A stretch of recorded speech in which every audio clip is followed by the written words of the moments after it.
पहला प्रश्न, भगवान ईश्वर को खोजना है, कहां खोजूं? विद्याधर,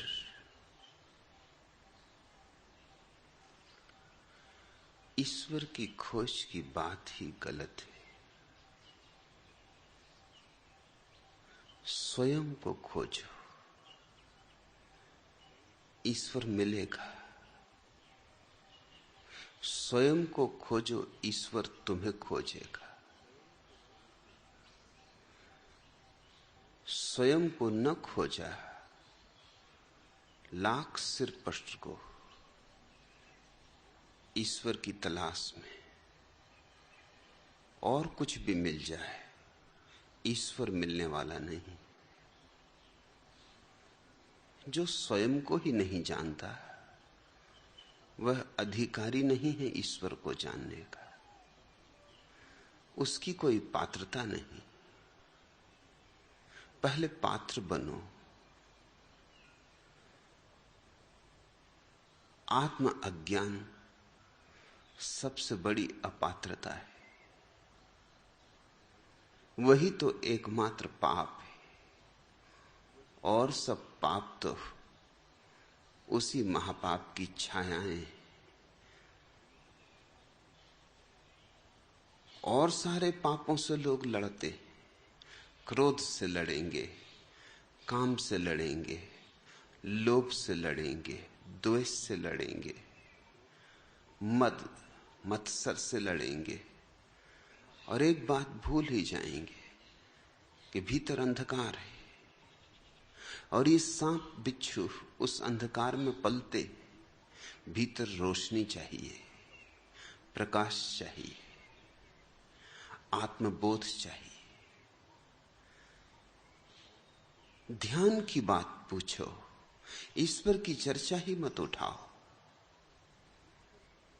बीज बोए नहीं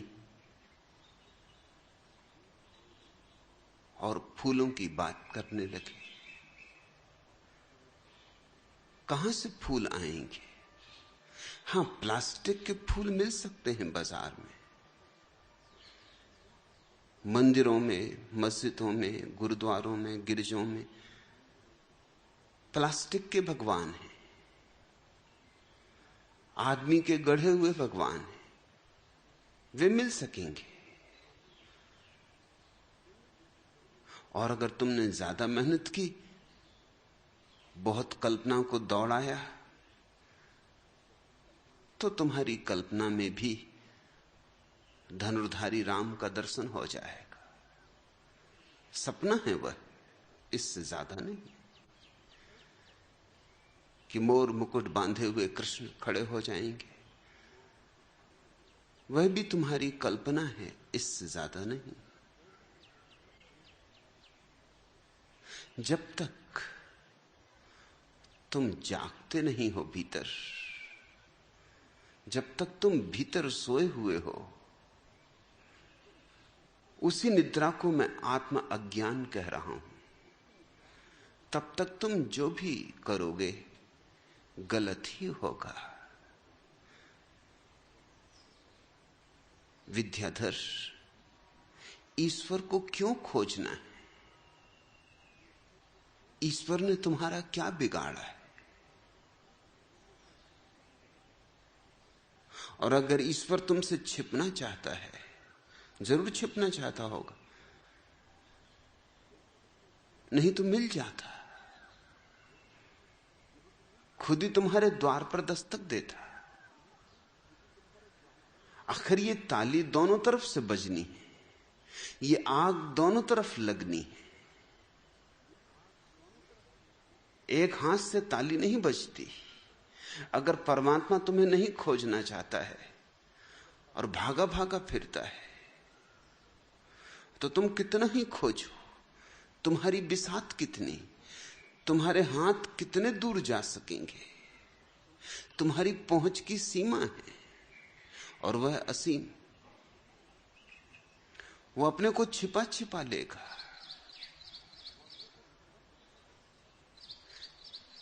लेकिन लोग सोचते हैं ये बड़ी तात्विक बात है, ईश्वर को खोजना। अपने को खोजेंगे नहीं, ईश्वर को खोजने के लिए राजी। असली सवाल ये है, मैं हूं तो क्या हूं, कौन हूं? इस एक प्रश्न के अतिरिक्त सारे प्रश्न व्यर्थ हैं। खोपड़ी की खुजलाहट से ज्यादा नहीं। ईश्वर को खोजना चाहते हो? ईश्वर यानी कौन? जब तक मिला नहीं तब तक तो तुम्हें यह भी पता नहीं कि ईश्वर शब्द का अर्थ भी क्या होगा। ईसाइयों के लिए एक अर्थ है, हिंदुओं के लिए दूसरा है, मुसलमानों के लिए तीसरा है। जितने धर्म है उतने अर्थ हैं, और एक एक धर्म में कितने संप्रदाय हैं, और एक एक संप्रदाय में कितने उपसंप्रदाय हैं, और उन सब की अपनी अपनी धारणा है। किस ईश्वर को खोजोगे? ये सारी धारणाएं मनुष्य द्वारा निर्मित है, और ईश्वर पाया जाता है तब जब मनुष्य निर्मित सारी धारणाएं गिरा दी जाती, जब तुम धारणा शून्य हो जाते हो, धारणा मुक्त हो जाते हो। ये ईश्वर की खोज उठती ही क्यों है तुम्हारे मन में? ये तुम्हारी खोज है, या कि पंडित पुरोहित साधु महात्मा चूंकि ईश्वर की चर्चा करते रहते इसलिए ये बात तुम्हारे सिर में भी गूंजने लगती? रूस में तो कोई ईश्वर को नहीं खोजता, क्योंकि रूस में कोई ईश्वर की चर्चा का सवाल नहीं। ईश्वर की बात करो तो लोग हंस देंगे। 20 करोड़ लोग यूं हंस देते हैं कि तुम मूर्खतापूर्ण बात कर रहे हो, क्योंकि प्रचार ईश्वर का नहीं किया जा रहा है। आज 60 साल से प्रचार बंद है, तो लोग भूल भाल गए, किसी को नहीं खोजना ईश्वर को। रूस की तो छोड़ दो, तुम्हारे पड़ोस में ही जैन रहते हैं, वे ईश्वर को नहीं खोजते, क्योंकि जैन धर्म में ईश्वर के लिए कोई स्थान नहीं, कोई सृष्टा नहीं। बौद्ध ईश्वर को नहीं खोजते, सारा एशिया बौद्ध है। तो तुम खोजते क्या हो?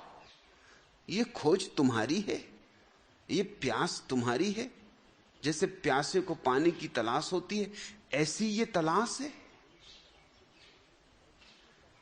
नहीं, ऐसी ये तलाश नहीं है। ये तलाश ऐसी है जैसे अखबार में विज्ञापन पढ़ के पैदा हो जाती। क्षण भर पहले तक जरा तुम्हें कोई अड़चन न थी, अखबार में विज्ञापन पढ़ लिया किसी नई चीज का,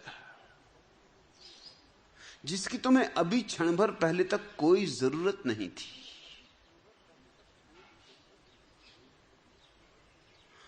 और अब अचानक तुम्हें लगता है कि इसके बिना जीना बेकार है।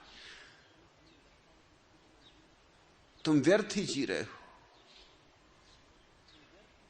कि जब तक तुमने इस नाम की सिगरेट नहीं पी, क्या खाक जिए? जब तक तुमने इस नाम की शराब नहीं पी, तब तक तुम पैदा ही क्यों हुए? जब तक तुमने ये मशीन न खरीदी, तब तक अकारत है तुम्हारा जीवन। पहले अर्थशास्त्री कहते थे, जिस चीज की मांग होती है बाजार में, उसे पैदा करने वाले लोग तैयार हो जाते, उसकी पूर्ति करने वाले लोग तैयार हो जाते। अब हालात बदल गए। अब पहले लोग पूर्ति कर देते और फिर धुआंधार विज्ञापन करते और मांग पैदा हो जाती। पहले मांग होती थी, फिर पूर्ति होती थी। अब मामला उलट गया है। अब विज्ञापन की कला बहुत विकसित हो गई। अमेरिका जैसे देशों में उत्पादन 2-3 साल बाद शुरू होता है, विज्ञापन 2-3 साल पहले शुरू हो जाता है। इसके पहले कि बाजार में कोई चीज आए 3 साल तक धुआंधार प्रचार चलता है। लोगों की खोपड़ियां भनभनाने लगती उस प्रचार से। अखबार में वही पढ़ते हैं कि जिंदगी का मजा ही और है कोका कोला के संग। अब जिंदगी में कौन मजा नहीं लेना चाहता? और किसकी जिंदगी में मजा है? सो सोचते हैं हो ना हो कोका कोला में मजा है, कौन जाने कहां छिपा हो। करो धुआंधार प्रचार, अखबार में हो, बाजार में निकलो तो बड़े बड़े बोर्ड लगे हों,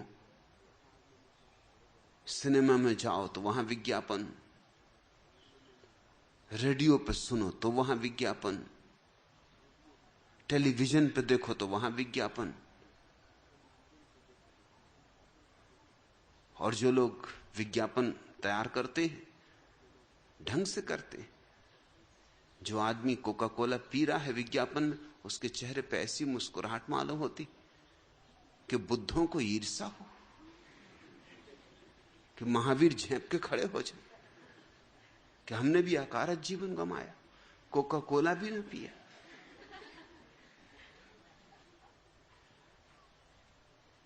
सुंदर स्त्रियां उन लोगों की तरफ देखती ललचाई नजरों से जो कोका कोला पी रहे। अरे जो कोका कोला पीता है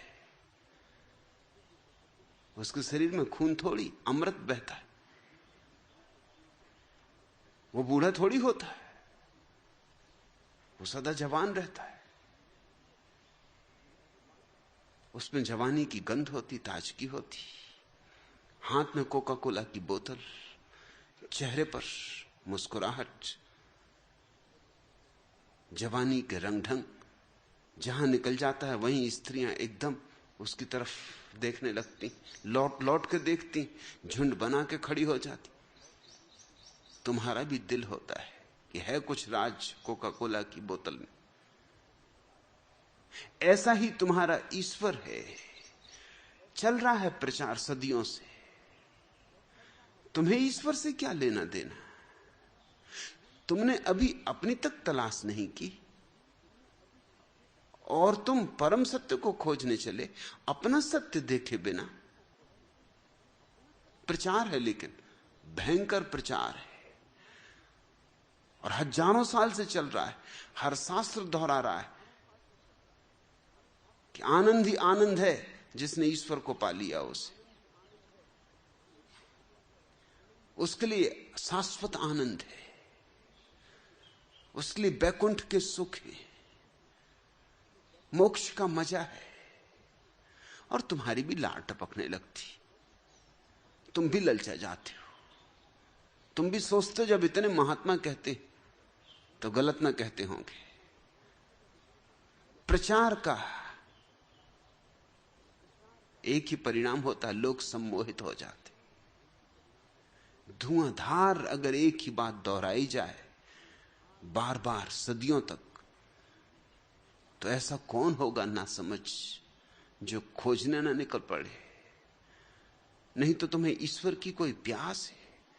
सच अपने में तलाशो। अगर औरों ने तुमसे ईश्वर के बाबत ना कहा होता तो तुम ईश्वर को खोजते। अगर पंडित पुजारी निरंतर विज्ञापन ना कर रहे होते तो तुम ईश्वर को खोजते। बहुत बड़ा यहूदी धनपति हुआ रथस्चाइल्ड, वो कभी विज्ञापन नहीं देता था, पुराने ढंग का धनपति था,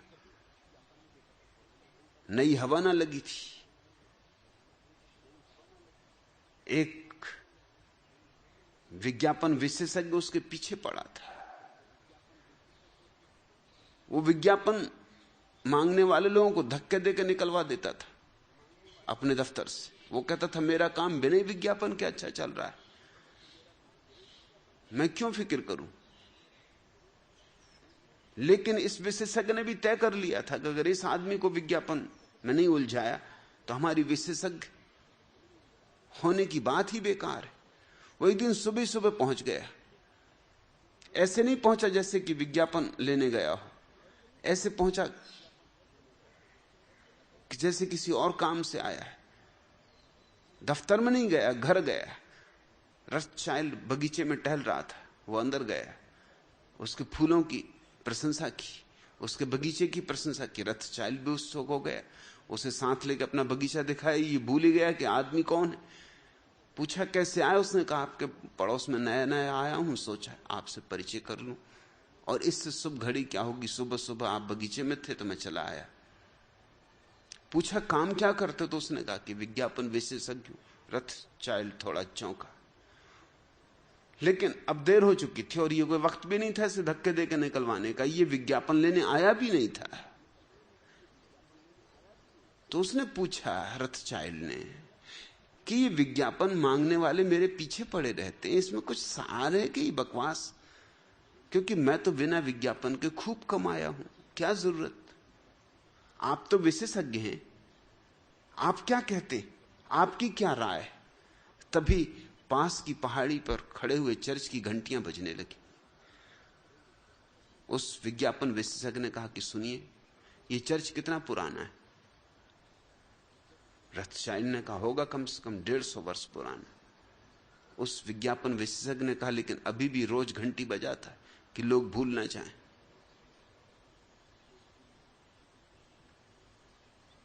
रोज सुबह घंटी बजाता है ताकि गांव में लोगों को याद रहे कि अभी चर्च है, स्मरण दिलाता है। यही तो विज्ञापन का राज है कि लोगों को याद दिलाते रहो, लोग भूल ना जाएं। जब आपने बिना विज्ञापन के इतना कमाया तो जरा सोचिए तो कि विज्ञापन से कितना ना कमाया होता। रथचाइल्ड ने पहली दफे विज्ञापन देना शुरू किया, इस आदमी ने उसका दिल जीत लिया और उसने जो तरकीब बताई वो बताई। चर्च भी, ईश्वर का घर भी बिना विज्ञापन के नहीं जीता। वो जो मंदिर में झांझ बजती, आरती होती, चर्च में घंटी बजती, मंत्रोच्चार होता, अखंड पाठ होता, कीर्तन होता, भजन होता, वो सब पुराने ढंग हैं खबरें पहुंचाने के गांव में कि भूल मत जाना हम हैं। और अगर सतत इस तरह की बात तुम्हारे ऊपर पड़ती रहे तो कभी ना कभी तुम्हारे मन में भी सवाल उठेगा, इतने लोग खोजे, हम भी खोजें। विद्याधर, लेकिन जिस खोज का जन्म तुम्हारी अंतरात्मा से न हुआ हो उस खोज में सफलता नहीं मिलेगी। परमात्मा की अभीप्सा है या बस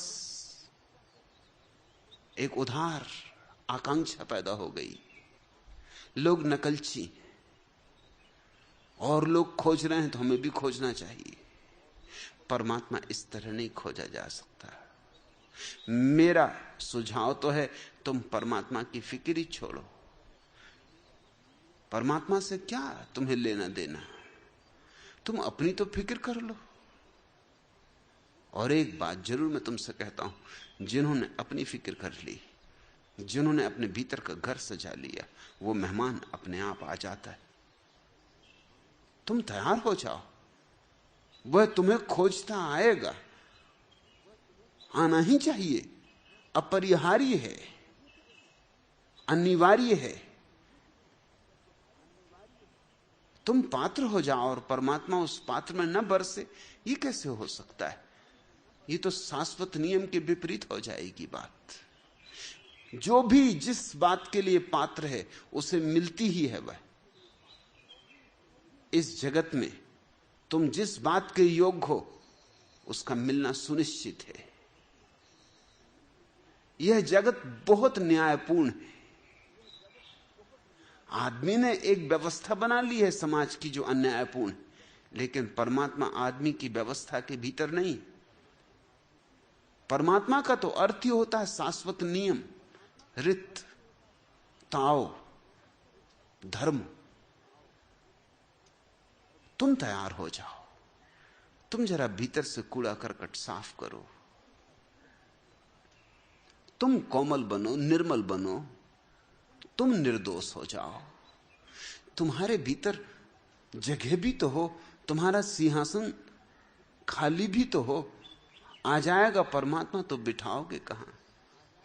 तब सोचोगे आज ही घर में बोरिया ना हुआ, बोरिया भी नहीं होगा बिछाने को, उसे बिठाओगे कहां? मालिक को बुला रहे हो तो कम से कम घर की साज संवार तो कर लो।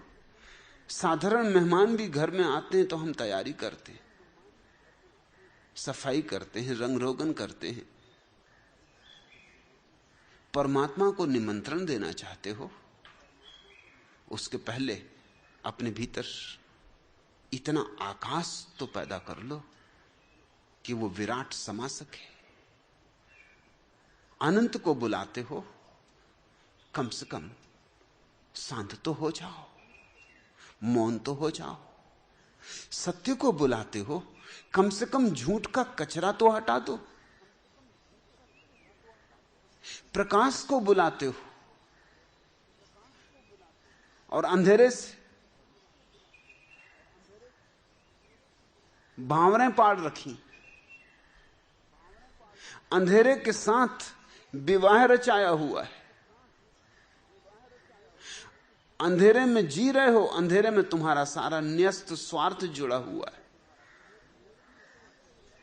सच तो यह है कि परमात्मा अगर आज तुम्हारे द्वार पर आके खड़ा हो जाए तो तुम पीछे के दरवाजे से निकल भागोगे। मैं तुमसे यूं ही नहीं कह रहा हूं, यही होगा, तुम निकल भागोगे एकदम। उसका आमना सामना कैसे करोगे? उसके सामने आंख उठाने का बल कैसे पाओगे? वो तुम्हें आलिंगन में भरना चाहेगा, तुम पाओगे अपने को इस योग्य कि उसकी बाहों में समा जाओ।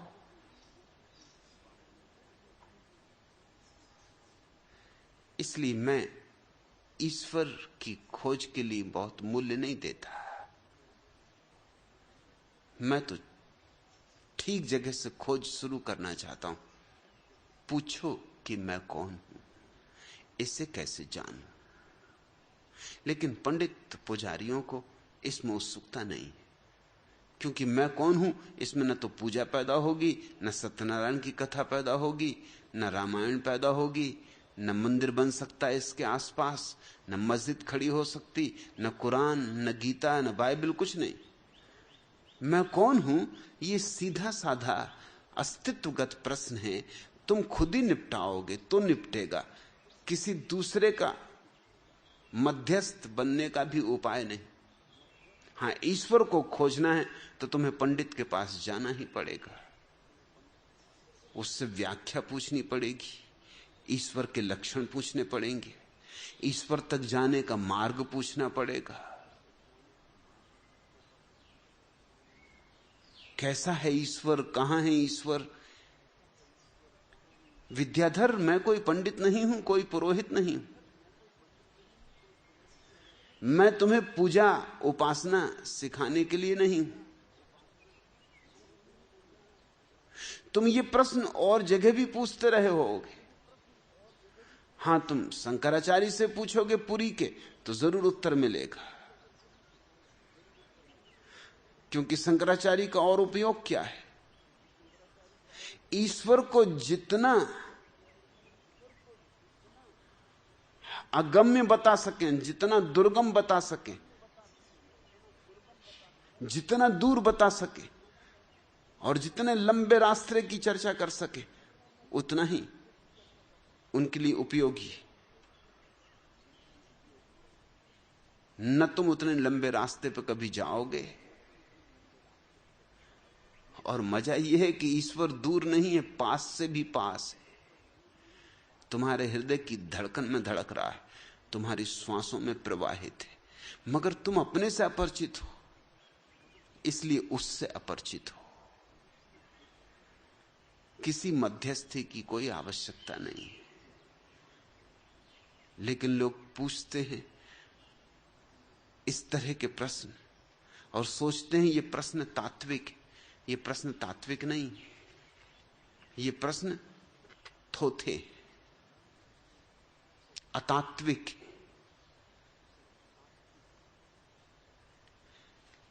कभी की जा चुकी नीचे यहां की वेदनाएं, नए स्वर के लिए तू क्या गगन को छानता है। बताएं भेद क्या तारे, उन्हें कुछ ज्ञात भी हो। कहे क्या चांद, उसके पास कोई बात भी हो। निशानी तो घटा पर है, मगर किसके चरण की। यहां पर भी नहीं है राज कोई जानता है। सनातन है, अचल है, स्वर्ग चलता ही नहीं है। त्रसा की आग में पड़कर पिघलता ही नहीं है। मुझे मालूम ही जिसको नहीं बेताबियों के, नई आवाज की दुनिया उसे क्यों मानता है। धुओं का देश है नादान, यह छलना बड़ी है। नई अनुभूतियों की खान वह नीचे पड़ी है। मुसीबत से बिंधी जो जिंदगी रोशन हुई, वह किरण को ढूंढता लेकिन नहीं पहचानता है। गगन में तो नहीं, बाकी जरा कुछ है अनल में। नए स्वर का भरा है कोस पर, अब तक अतल में। कढ़ेगी तोड़कर कारा अभी धारा सुधा की। सरासन को श्रवण तक तू नहीं क्यों तानता है। नया स्वर खोजने वाले तलातल तोड़ता जा। कदम जिस पर पड़े तेरे सतह वह छोड़ता जा। नई झंकार की दुनिया खत्म होती कहां पर, वही कुछ जानता सीमा नहीं जो मानता है। वहां क्या है कि फव्वारे जहां से छूटते, जरा सी नम हुई मिट्टी के अंकुर फूटते। बरसता जो गगन से वह जमा होता मही में। उतरने को अतल में क्यों नहीं हट ठानता है। हृदय जल में सिमट कर डूब, इसकी थाह तो ले। रसों के ताल में नीचे उतर, अवगाह तो ले। सरोवर छोड़कर तू बूंद पीने की खुशी में गगन के फूल पर शायद वृथा संधानता है। आकाश की तरफ देख रहे हो और वह भीतर छिपा है। गगन में खोज रहे हो, चांद तारों से पूछ रहे हो। अरे अपने से पूछो, उत्तर आएगा तो तुम्हारे अंतर से आएगा, अंतरतम से आएगा। वही है वेद, वही है कुरान, वही है बाइबल। और सब तो आदमी की बौद्धिक कलाबाजियां हैं। मन से छूटो, मन की सतत उलझनों से छूटो। धीरे धीरे मन के साक्षी बनो। मन को देखो, लड़ो भी नहीं और मन के साथ चलो भी नहीं। सिर्फ दृष्टा मन के, और तुम चकित हो जाओगे। जैसे जैसे दृष्टा का भाव थमेगा, ठहरेगा, सघन होगा, वैसे वैसे मन विरल होगा, विलीन होगा, विसर्जित होगा। जिस दिन तुम्हारा साक्षी भाव, दृष्टा भाव पूर्ण हो जाएगा, उसी दिन मन शून्य हो जाएगा।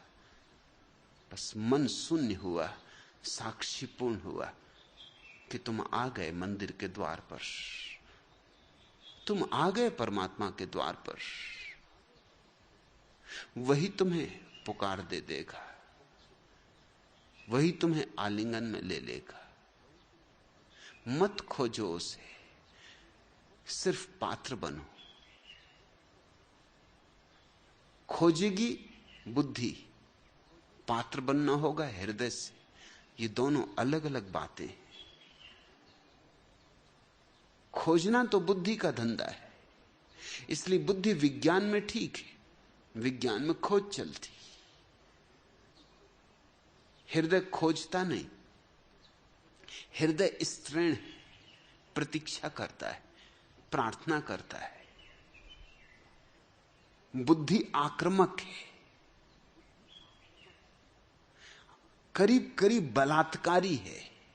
इसलिए विज्ञान ने प्रकृति पर बलात्कार कर दिया है। बुद्धि पुरुष है और हृदय स्त्रीण है। हृदय ग्राहक है। हृदय ऐसे है जैसे स्त्री का गर्भ। तुम बुद्धि से हृदय की तरफ सरको। ये सोच विचार छोड़ो कि ईश्वर कहां है, क्या है, कैसे खोजूं। विद्याधर, ये सब विद्या भूलो। ये ज्ञान सब उधार और बासा है। जानो कि मैं अज्ञानी हूं, जानो कि मैं कुछ भी नहीं जानता हूं, तो बुद्धि से छुटकारा हो जाएगा। छोटे बच्चे की भांति निर्दोष बनो और सर को हृदय की तरफ, ताकि तुम आश्चर्य से भर जाओ, ताकि तुम चारों तरफ ये जो सौंदर्य है प्रकृति का, इसे देखकर अवाक हो जाओ, ताकि तुम्हारे भीतर संगीत उठे, नृत्य उठे, गीत उठे, ताकि तुम्हारे भीतर गुलाल उड़े, रंग उड़े, ताकि तुम्हारे भीतर उत्सव शुरू हो। उसी उत्सव में, उसी वसंत के क्षण में परमात्मा का आगमन होता है। साक्षी बनो और पूछो कि मैं कौन। और मुझसे मत पूछो, ये तुम्हें पूछना है अपने से ही, क्योंकि मैं जो भी उत्तर दूंगा वो तुम्हारे भीतर ज्ञान बन जाएगा, वो बुद्धि का हिस्सा हो जाएगा, स्मृति में सजो के तुम उससे रख लोगे। मेरा उत्तर काम नहीं आएगा। पूछना है अपने से। एक छोटा सा ध्यान ही करो, जब भी समय मिल जाए शांत बैठकर एक ही प्रश्न अपने भीतर पूछो, मैं कौन। पहले शब्दों में पूछो कि मैं कौन, फिर धीरे धीरे शब्द छोड़ दो और सिर्फ भाव रह जाए भीतर कि मैं कौन। एक प्रश्नवाचक अवस्था रह जाए कि मैं कौन। जब तक शब्दों में पूछोगे बुद्धि सक्रिय रहेगी, जब शब्द छोड़ दोगे सिर्फ भाव रह जाएगा कि मैं कौन, तो हृदय में प्रश्न उतर जाएगा और वहीं से उत्तर, वहीं से झरना फूटेगा और उसकी एक बूंद भी तुमने चख ली कि तुमने अमृत का स्वाद जाना। और वहीं से तुम पात्र बनोगे, वहीं से, केवल वहीं से। जब भी किसी ने जाना है तो जाना है। हां, पंडित बनना हो तो बात और। पंडित बनना तो बड़ा सस्ता है। तोते भी पंडित हो जाते हैं, सिवाय तोतों के पंडित और कौन होता।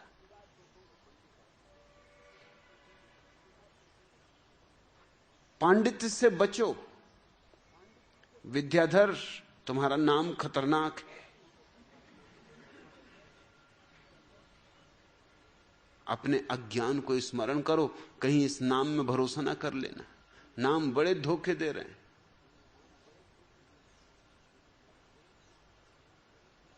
हम तो सुंदर से सुंदर नाम दे देते हैं बच्चों को, और बच्चे उन पर भरोसा कर लेते हैं। वही उनकी अकड़ बन जाती। वो ये मान के ही जीने लगते हैं कि शायद ऐसा ही है। अनाम पैदा होते हैं और एक नाम का लेबल चिपका देते, और स्वभावता नाम देंगे तो अच्छी देंगे। नाम देने में कोई कंजूसी करता है? प्यारे प्यारे नाम हम दे देते और फिर उन नामों पर भरोसा हो जाता है। फिर उन नामों के पीछे हम अटके रह जाते। जिन्होंने जाना है उन्होंने कहा है, दो चीजें ही आदमी को अटकाती, नाम और रूप। नाम भी झूठ, रूप भी झूठ। नाम मन में बैठ जाता है और रूप देह शरीर है। तुम दोनों नहीं हो, न तुम नाम हो न तुम रूप हो। तुम अनाम हो, अरूप हो। और तुमने अगर अपने अनाम अरूप को अनुभव कर लिया तो वही तो परमात्मा का प्रथम अनुभव है।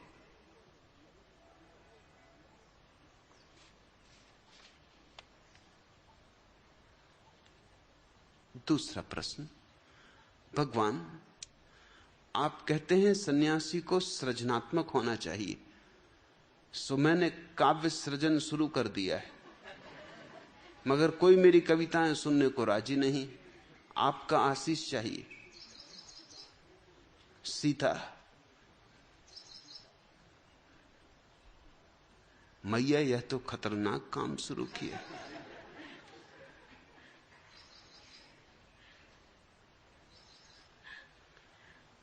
कुछ और सृजन करो,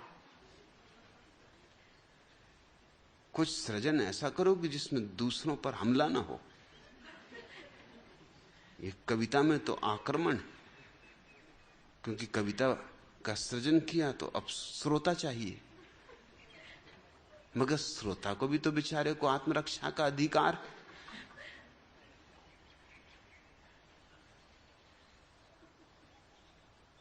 एक आदमी कुएं में गिर गया था, चिल्ला रहा था बचाओ बचाओ।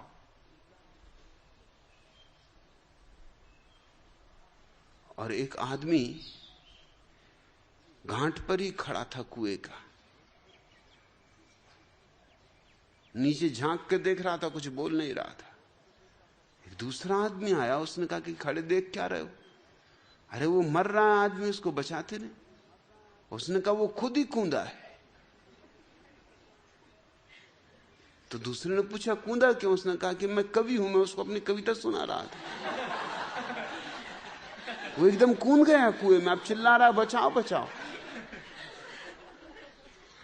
दूसरे ने कहा तुम फिक्र मत करो, मैं भी कवि हूं, मैं कुएं में जाके सुनाऊंगा। वो भी कूद पड़ा। उसने कहा मैं उसको वहीं कविता पाठ सुनाऊंगा। क्या फिक्र, अगर कुएं में कूद गया तो क्या चिंता है? अच्छा ये भाग भी नहीं सकता, जितना दिल होगा उतनी सुनाएंगे।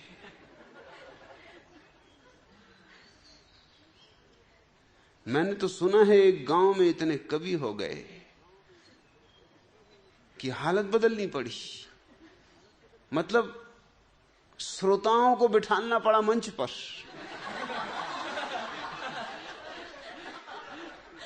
और कवि बैठे भवन में,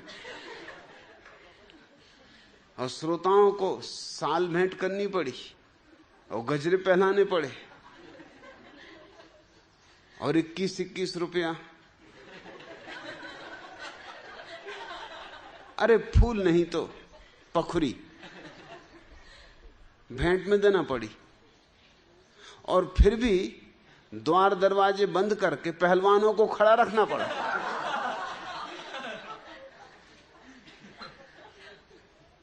कोई भाग ना जाए।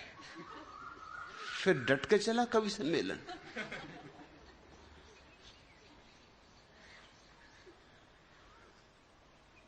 सृजन कुछ ऐसा करो कि किसी दूसरे का विध्वंस ना हो। अब अगर दूसरे सीता मैया कविता नहीं सुनना चाहते तो मैं कैसे आशीष दूं? तुम्हारी जितनी मौज हो उतनी कविता करो, मगर खुद ही पढ़ो,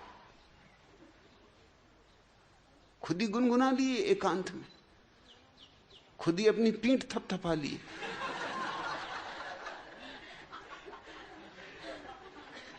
थोड़ा अहिंसात्मक भी तो होना ही चाहिए। प्लेटो ने, यूनान के बहुत बड़े विचारक ने कल्पना की है कि समाज कैसा होना चाहिए अपने प्रसिद्ध ग्रंथ रिपब्लिक में। उसमें उसने सबको प्रवेश दिया, कवियों को भर नहीं।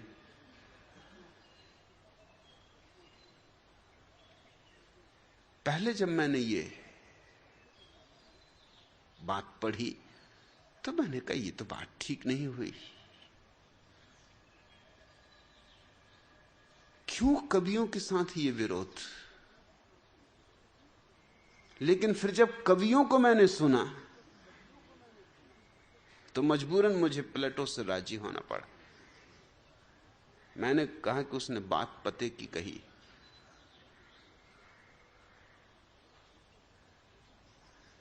कविता में कोई हर्जा नहीं है, मगर 100 कवियों में एकाध कवि होता है, 99 बड़े खतरनाक लोग होते, सिर खा जाते हैं दूसरों का। तुकबंदी को कविता समझ लेते हैं, और तुकबंदी करने में कोई कठिनाई है?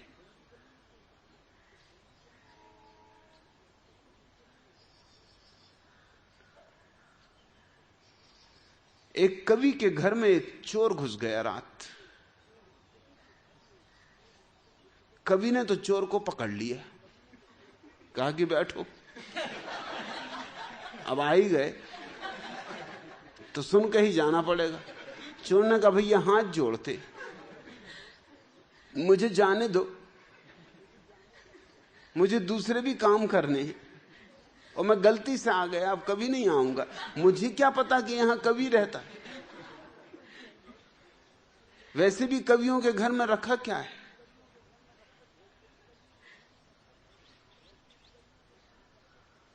मेरी भूल का मुझे इतना दंड मत दो, मगर कभी कहीं सुनने वाला था। आखिर उसने कहा कि कम से कम मुझे घर फोन तो कर देने दो। उस चोर ने कहा। उसने पुलिस स्टेशन फोन किया कि हेलो हेलो, मैं फला फला जगह से बोल रहा हूं, इस घर में चोर घुस आया है, फौरन पुलिस भेजिए। इंस्पेक्टर ने कहा अभी भेजते हैं, आप कौन हैं? उसने कहा कि मैं चोर हूं।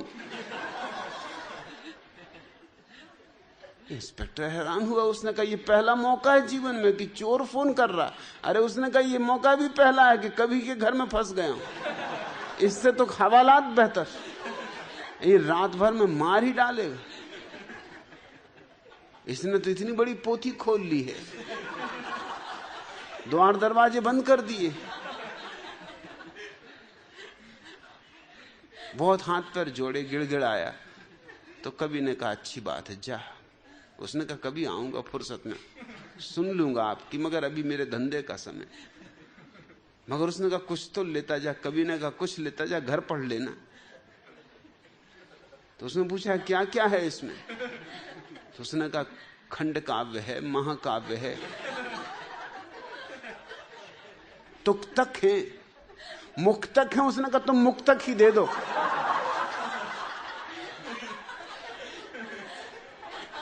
क्योंकि मैं मुक्त होना चाहता हूं।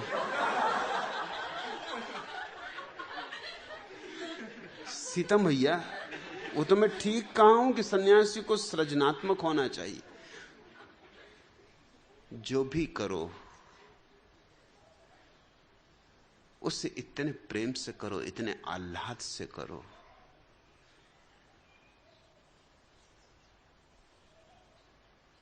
कि जैसे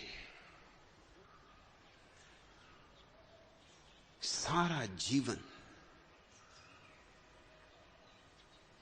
उसी कृत्य को करने के लिए बनाओ। जैसे कल होगा ही नहीं, और आज जो कर रहे हो उसमें अपने को पूरा उंडेल देना है। जो भी करो उसे इतने उत्सव और अनुग्रह भाव से करो कि परमात्मा ने इतना किया है हमारे लिए। परमात्मा कहो, अनजान प्रकृति कहो, अज्ञात ऊर्जा कहो, जो भी नाम देना चाहते हो, आबासा, कोई भी नाम ठीक है। इतना तय है कि कोई अज्ञात ऊर्जा बहुत कुछ कर रही, अन्यथा हम कैसे होते, चांद कैसे होता, तारे कैसे होते, वृक्षों में फूल कैसे लगते, पक्षियों के कंठों में गीत कैसे जन्मते। ये जो दूर से कोयल कूकने लगती है, ये जो पपीहा पुकारता है पी कहां, ये सारा सौंदर्य, ये एक एक तितली के पंखों पर ऐसा रंग, एक विराट सृजनात्मक शक्ति काम कर रही है। तो तुम जो भी करो इसे अपना अनुदान समझो इस विराट सृजनात्मक शक्ति के साथ सहयोग का। मेरे देखे परमात्मा अगर सृष्टा है तो तुम जब भी कोई सृष्टा की अवस्था में पहुंचते हो तो परमात्मा से तुम्हारा तालमेल हो जाता है। इसलिए सृजन से बड़ी कोई प्रार्थना नहीं। रोटी बनाओ, सीता मैया चलेगा, इसी ख्याल से बनाओ कि राम जी के लिए बना रही हो। जिसके लिए भी बना रही हो उसके भीतर ही राम है। अब धनुर्धारी राम के लिए मत बैठे रहो, आजकल कहां धनुर्धारी राम मिलेंगे। हो सकता है सूट पैंट पहने हुए टाई वगैरह लगाया है, कोई फिक्र नहीं, किसी शक्ल में आए पहचानो। एक गांव में बड़ा उपद्रव हो गया, मैं उस गांव में ठहरा हुआ था। गांव के कॉलेज के लड़कों ने एक ड्रामा किया हुआ था, झगड़ा हो गया, डंडे चल गए छोटी सी बात पर, क्योंकि लड़कों ने तो एक हास्य नाटक का आयोजन किया था, हंसी की बात थी। लेकिन भारत तो हंसना ही भूल गया है। भारत तो ऐसा गंभीर हुआ है, ब्रह्मज्ञानियों ने ऐसी कुटाई पिटाई की है भारत की। ब्रह्मज्ञानी ऐसा कचरा लाद गए हैं लोगों के ऊपर, ओंठ सी गए, हंस नहीं सकते। हंसना कुछ अधार्मिक मालूम होता है। वो तो उन्होंने मजाक थी, मगर गांव के लोग तो समझे नहीं। झगड़ा हो गया, मजाक ये थी कि रामचंद्र जी सूट पहने हुए, टाई बांधे हुए, बगल में 16 हेड दबाए हुए, और यहां तक भी तो ठीक था। सीता मैया एड़ीदार जूते पहने हुए हैं और सिगरेट पी रही।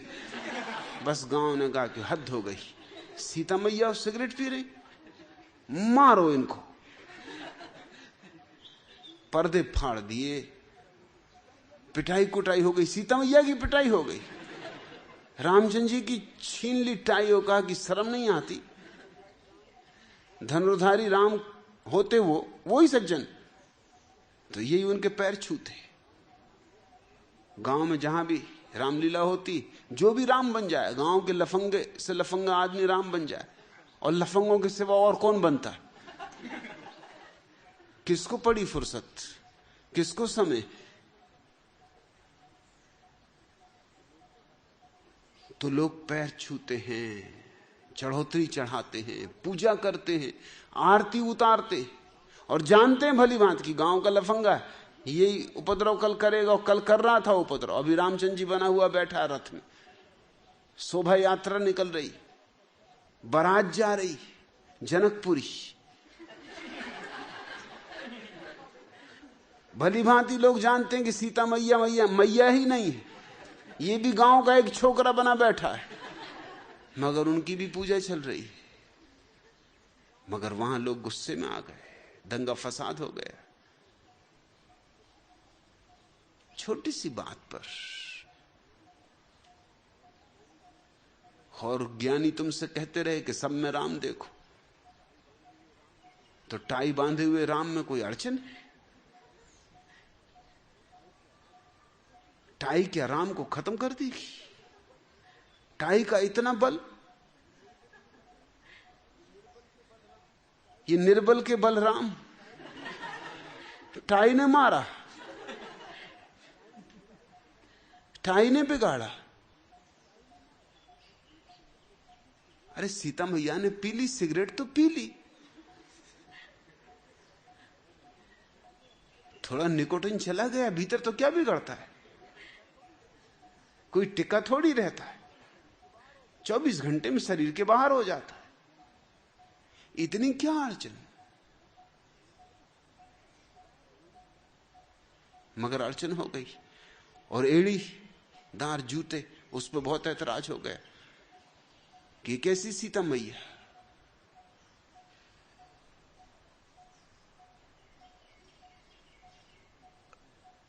तो मैं तुमसे कहूंगा, चाहे रोटी बनाओ, चाहे कपड़े सियो, चाहे घर साफ करो, राम के लिए ही कर रही हो। कबीर से कोई पूछता था कि आप कपड़ा बुनते हैं, अब बुद्धत्व को पाकर अब तो बंद कर दें। उनके शिष्य कहते हैं अब हम राजी हैं, जो आपको चाहिए, हमारे रहते आप क्यों कपड़ा बुने। कबीर कहते लेकिन नहीं, राम जी मेरे कपड़े बहुत पसंद करते, और जब गांव में जाते थे बेचने कबीर अपने कपड़े, तो हर ग्राहक को कहते थे कि राम जी ले जाओ। राम जी के अलावा कोई था ही नहीं।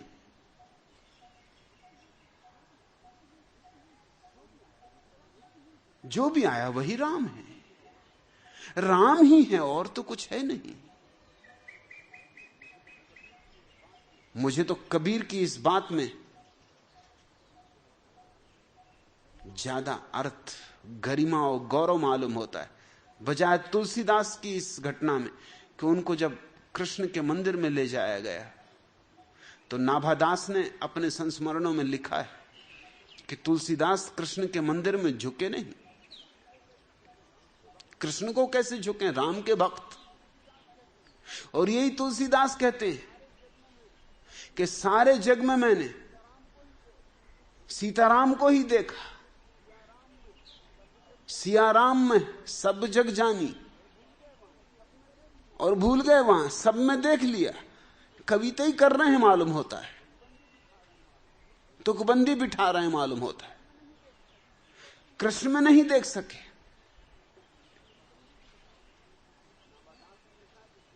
नाभादास ने लिखा है कि तुलसीदास ने कहा कि मैं नहीं झुकूंगा, तुलसी झुके न माथ, जब तक धनुष बाण हाथ में नहीं लोगे तब तक मेरा माथा झुकने वाला नहीं। बाबा तुलसीदास की असलियत जाहिर हो गई। वो सारे जग में जो राम को देखा था वो कविता ही थी, वो जीवन अनुभव नहीं था। कृष्ण में भी ना देख सकते राम को, कृष्ण के सामने भी झुकने से इंकार कर दिया। धनुष बाण ले हाथ तब झुकेगा, तुलसी का माथा तब झुकेगा। तो ये तो भक्त भगवान पे शर्त लगाने लगा कि मेरी शर्त पहले पूरी करो।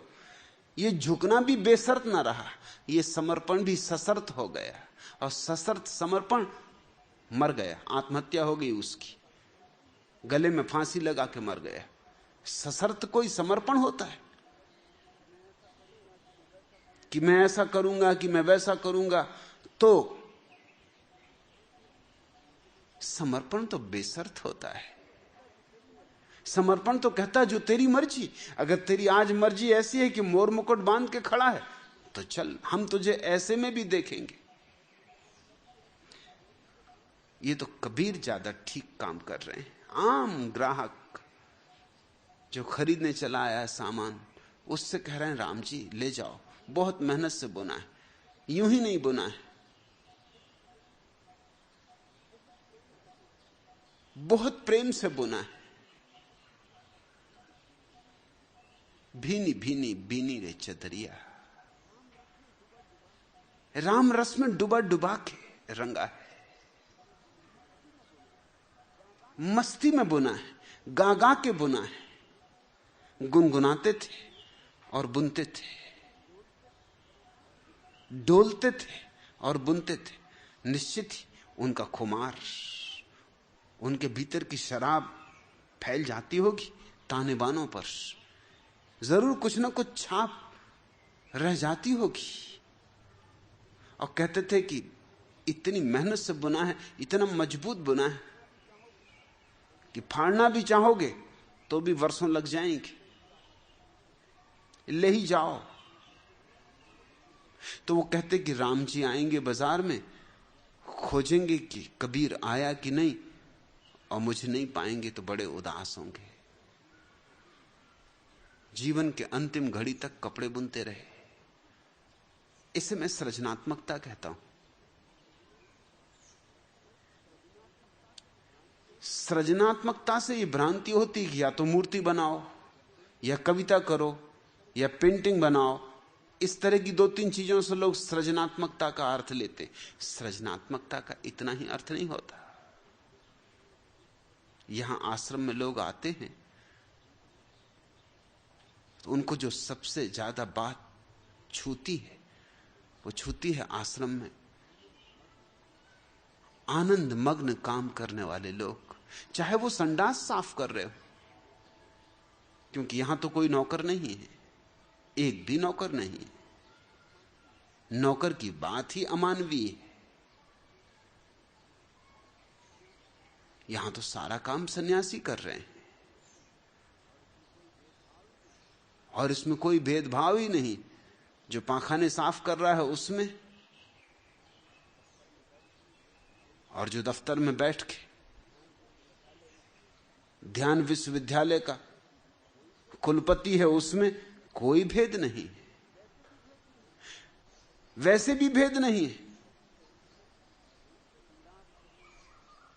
संडास और बाथरूम साफ करने वाले सन्यासियों में पीएचडी है।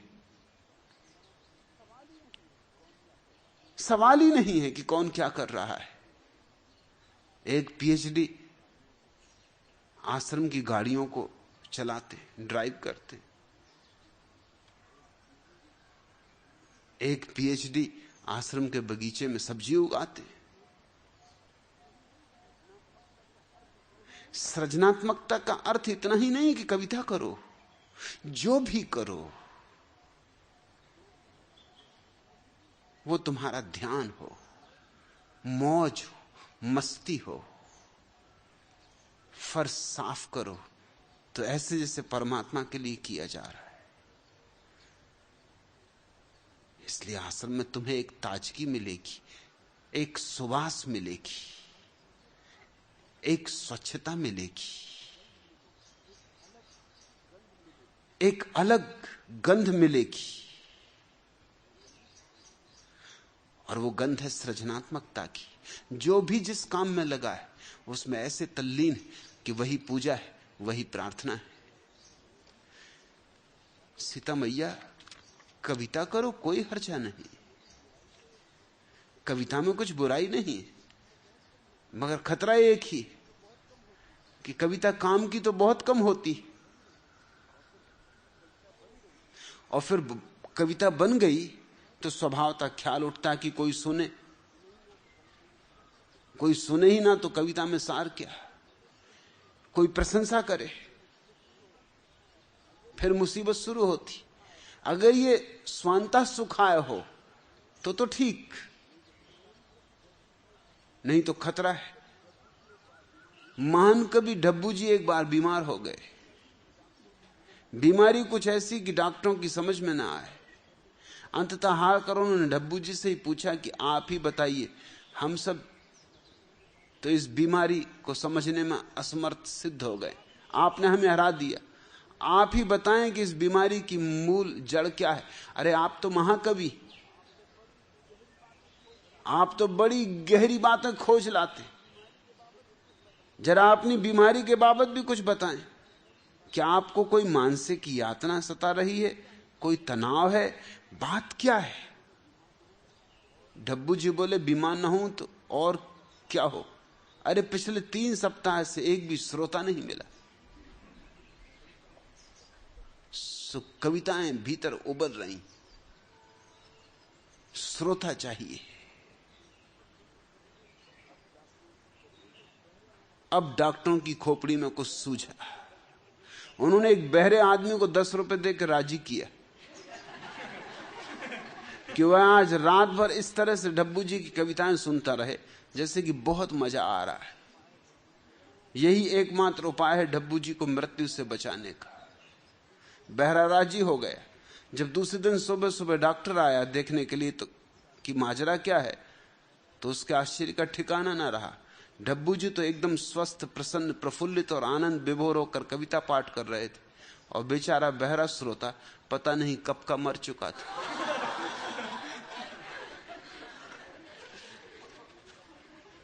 सीता मैया तुम्हें मेरा आशीष, जी भर के कविता करो, मगर किसी को सुनाना मत।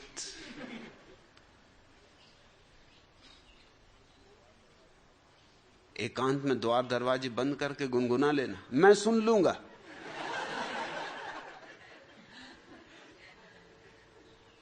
यही तो लाभ है। तस्वीर टांग ली, सुना दी,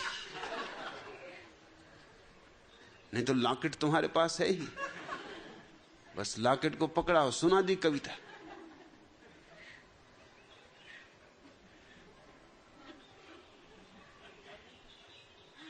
तस्वीर तो मर नहीं सकती।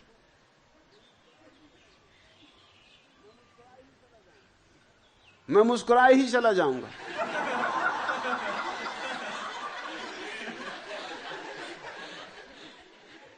तुम भी खुश, मैं भी खुश, मगर सृजनात्मक को और विधाएं दो। सारा जीवन सृजनात्मक होना चाहिए, तो जीवन में एक प्रसाद आ जाता है, एक सौंदर्य आ जाता है। उठो बैठो तो, चलो फिरो तो, बुद्ध चलते हैं तो काव्य है, कृष्ण बैठते हैं तो काव्य है, उठते हैं तो काव्य है, जीसस सूली पर भी लटके हैं तो भी एक प्रसाद है, और तुम सिंहासन पर भी बैठो तो भी प्रसाद नहीं होगा।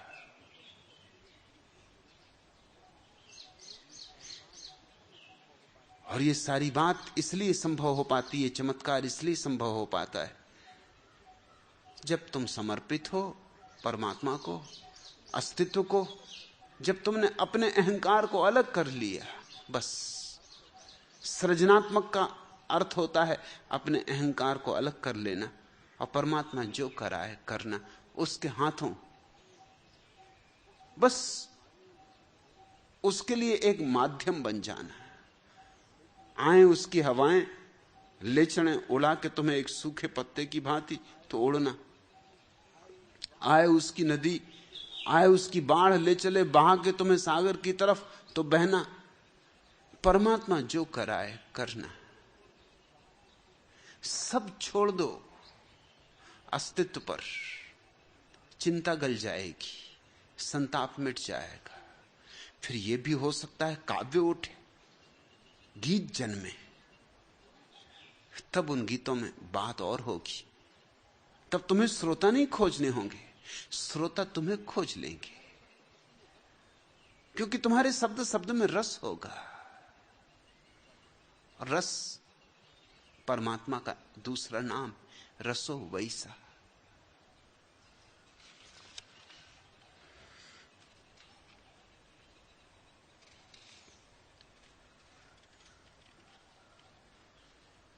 तीसरा प्रश्न, भगवान आपकी नारी के समान अधिकार की बातें बहुत अच्छी लगी। इसके अतिरिक्त जो आप इच्छाओं को न दबाने और उनसे न लड़ने की बात कहते हैं, वह भी हृदय को स्पर्श करती। किंतु इसके साथ साथ जब आद्य शंकराचार्य, पतंजलि और तुलसी वगैरह की बातें याद आ जाती हैं तो द्वंद्व खड़ा होता है। शंकराचार्य ने नारी की निंदा किस दृष्टि से की? अद्वय ब्रह्म का अनुभवी क्या ऐसी निंदा कर सकता है? क्या वे भी केवल एक विद्वान मात्र थे, अनुभवी नहीं? पतंजलि समाधि के लिए यम नियम पर विशेष जोर देते हैं, आप नहीं, इसका क्या कारण? शांतानंद सरस्वती।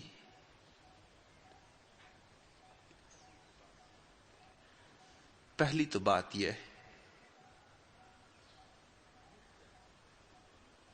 भूल कर भी कभी तुलना मत करना, नहीं तो उलझते चले जाओगे। सुलझने की बजाय। बुद्ध और महावीर को सांस सांस सोचोगे पागल हो जाओगे। कृष्ण और क्राइस्ट को सांस सांस सोचोगे भयंकर द्वंद्व में पड़ जाओगे, विक्षिप्त हो जाओगे। मुक्त करने के लिए एक सद्गुरु काफी है। हां, विक्षिप्त होना हो तो फिर बहुत सद्गुरुओं की बातों में उलझना, क्योंकि प्रत्येक सद्गुरु की अभिव्यक्ति अनूठी होती। प्रत्येक सद्गुरु अद्वितीय होता है, बेजोड़ होता है। वो किसी और की नकल नहीं होता, वो अपना अनुभव कहता है, वो अपनी प्रतीति कहता है, वो अपने उपाय खोजता है, अपनी विधियां खोजता है। तो सारे सद्गुरुओं की बातें भिन्न भिन्न होंगी। अब तुम अगर बुद्ध को भी, महावीर को भी, कृष्ण को भी, क्राइस्ट को भी, शंकराचार्य को भी मेरे साथ साथ सोचोगे तो तुम्हारी कठिनाइयों का अंत नहीं आएगा कभी। तुम्हारे उलझाव रोज रोज बढ़ते जाएंगे।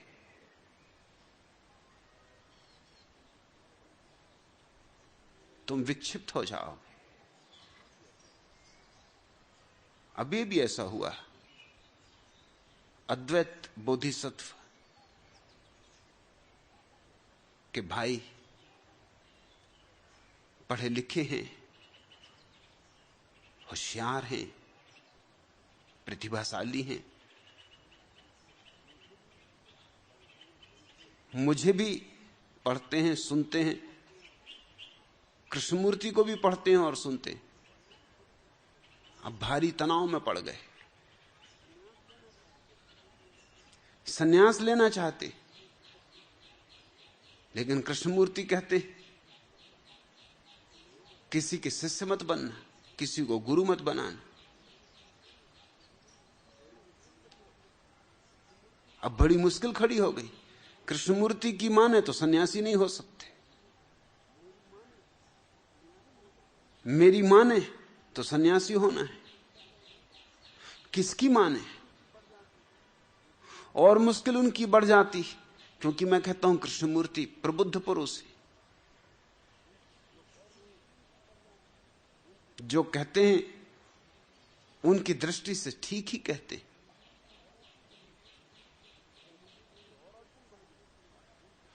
तब तो और अड़चन बढ़ गई। अगर मैं ये भी कह दूं कि वो प्रबुद्ध पुरुष नहीं है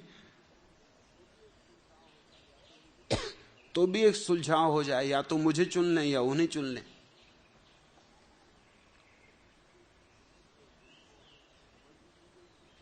उनको खबर भी दी गई थी कि इस उलझन में ज्यादा ना पड़ो। दिन भर टेप सुनते हैं, मेरा फिर कृष्णमूर्ति का, कृष्णमूर्ति का फिर मेरा। फिर अभी 4-6 दिन पहले खबर आई, वो घर से भाग गए। नदारत है। अद्वैत बोधिसत्व भागे हुए गए कि क्या हुआ, कहां गए। बेहोश पाए गए। आज 4-5 दिन से बेहोश हैं अस्पताल में।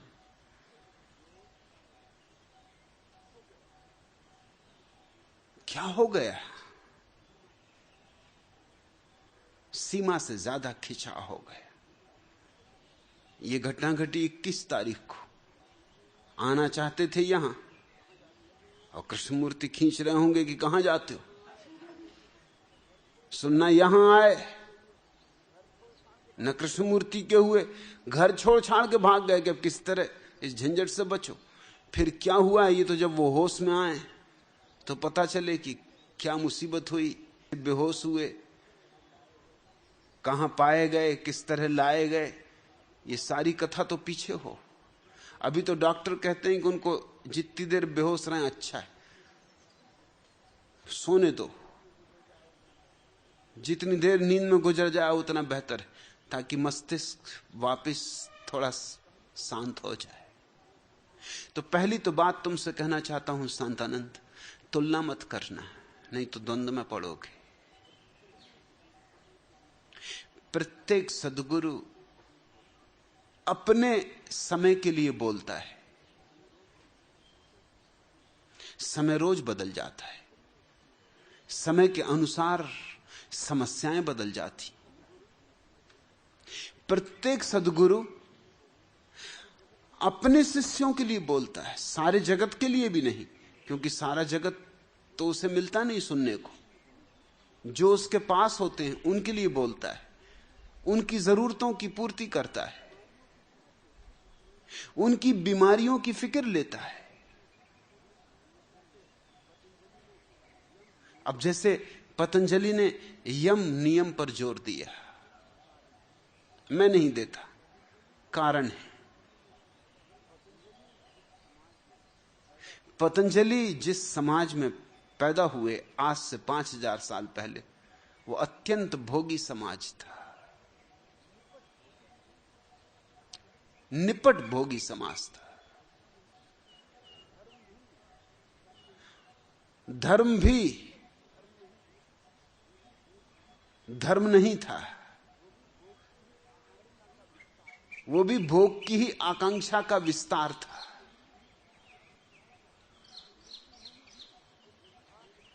ऋषि मुनि भी कुछ खाक ऋषि मुनि नहीं थे। उनकी पत्नियां थीं, पत्नियां ही नहीं थीं, उपपत्नियां भी थीं जो वधुएं कही जाती थीं। धन था उनके पास, सुविधाएं थी उनके पास,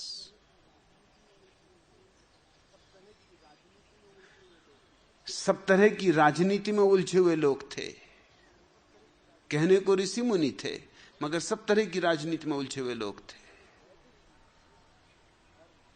वैदिक धर्म कोई योग का धर्म नहीं था। लोग यज्ञ हवन करते थे, वो भी भोग के लिए थे। तुम जरा वेद की ऋचाएं पढ़ो, सब मांगे हैं वासनाओं की। हे प्रभु ये दे दे, हे प्रभु वह दे दे, बस देने देने की बात है। और कैसी छोटी छोटी मांगे। हैरानी होती कि किन पागलों ने इन शब्दों को वेदों में इकट्ठा कर लिया कि मेरी गऊ के स्तन में दूध बढ़ा दे, ये भी प्रार्थना। कि मेरे खेत में जरा ज्यादा पानी गिरा दे, ये भी प्रार्थना। और बात यहीं नहीं रुकी, बात यहीं कभी रुकती नहीं। मेरे दुश्मन की गऊ का थन सूख ही जाए, ये भी प्रार्थना। मेरे दुश्मन के खेत में पानी गिरे ही नहीं, ये भी प्रार्थना।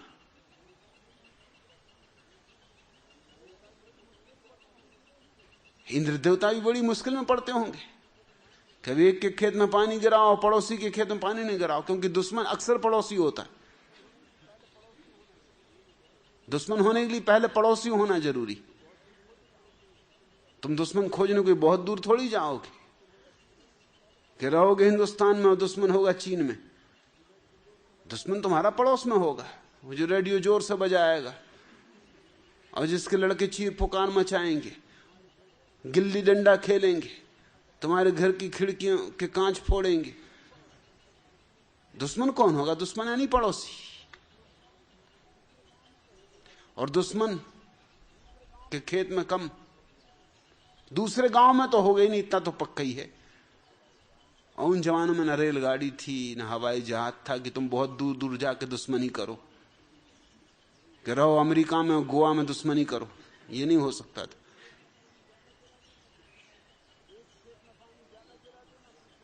तो एक खेत में पानी ज्यादा गिरा देना, दूसरे में कम। इंद्र देवता की भी तकलीफ देखते हो।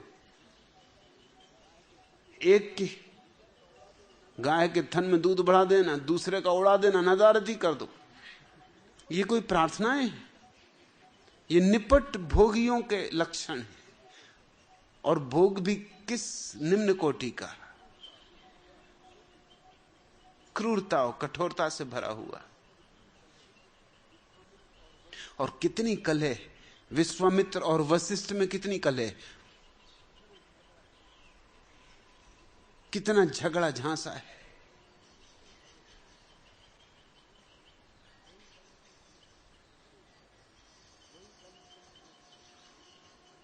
वही कलह चलती रही, वही झगड़ा झांसा चलता रहा। समाज भोगी था, निपट भोगी था। गांव-गांव में वैश्याएं थी और वैश्याएं स्वीकृत अंग थी, उनको नगर वधू कहा जाता था। असल में नियम यह था कि नगर में जो सबसे सुंदर युवती हो उसको नगर वधू घोषित कर दिया जाता था, ताकि उसके कारण ईर्ष्या न पैदा हो। नहीं तो वो किसी एक की पत्नी बनेगी, झगड़ा झांसा खड़ा होगा। दूसरे भी उम्मीदवार हैं तो कलह पैदा होगी। कलह से बचने के लिए बेहतर यह है कि उसको नगर वधू घोषित कर दो। इसलिए वो सबकी पत्नी, नगर वधुएं स्वीकृत थी, लोग भोगी थे, शराब प्रचलित थी, सोमरस के नाम से तरह तरह के मादक द्रव्य चल रहे थे, गांजा, अफीम। तुम ये मत सोचना कि कोई आजकल के साधु ही इनका उपयोग कर रहे हैं। ये बड़ी प्राचीन परंपरा है, बाप दादे करते रहे। सच तो ये आजकल इनकी विचारों की निंदा होती। अगर कोई साधु मिल जाए गांजा पीते हुए, तुम कहते तुम कैसे साधु। हालांकि ये 5000 साल की पुरानी परंपरा मान रहा है, ये वस्तुतः साधु। अगर कोई गांजा ना पिए, उससे पूछना चाहिए तुम कैसे साधु। न पिए गांजा, न पिए भांग, न चखा सोमरस, और हो गए साधु। अरे पहले कुछ अनुभव भी तो करो। और बिना भांग के कहां भगवान, बिना गांजे के कहीं कोई समाधिस्थ हुआ है। वो तो गांजे में ही उड़ान आती। तो पतंजलि के समय में जो चारों तरफ भोग विलास था और साधुओं के नाम पर भी जो चल रहा था, उस सब को रोकने के लिए यम नियम को उन्होंने मूल्य दिया। आज हालत बिल्कुल उल्टी है। आज हालत दमन की है। आज लोग दमन से पीड़ित हैं। नैसर्गिक प्रवृत्तियों का इतना दमन करवा दिया गया, यम नियम इतना ज्यादा हो गया कि अब लोगों के पास और कुछ बचे ही नहीं, बस यम नियम।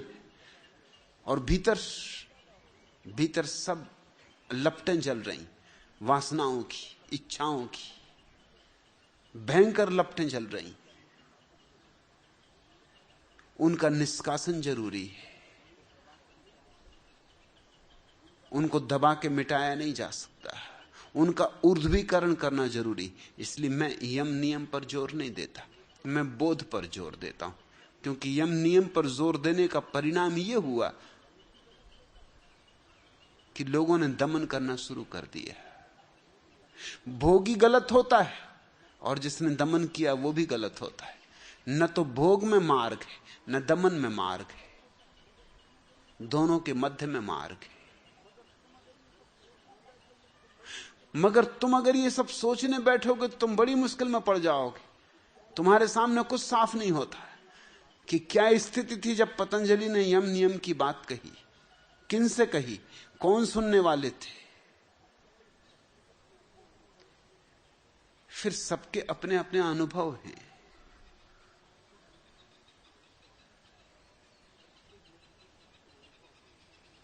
प्रत्येक व्यक्ति के अपने अनुभव हैं। उसके जीवन की अपनी धारा है। अपने अनुभव के आधार पर ही वो कुछ बोलता है, कुछ कहता है।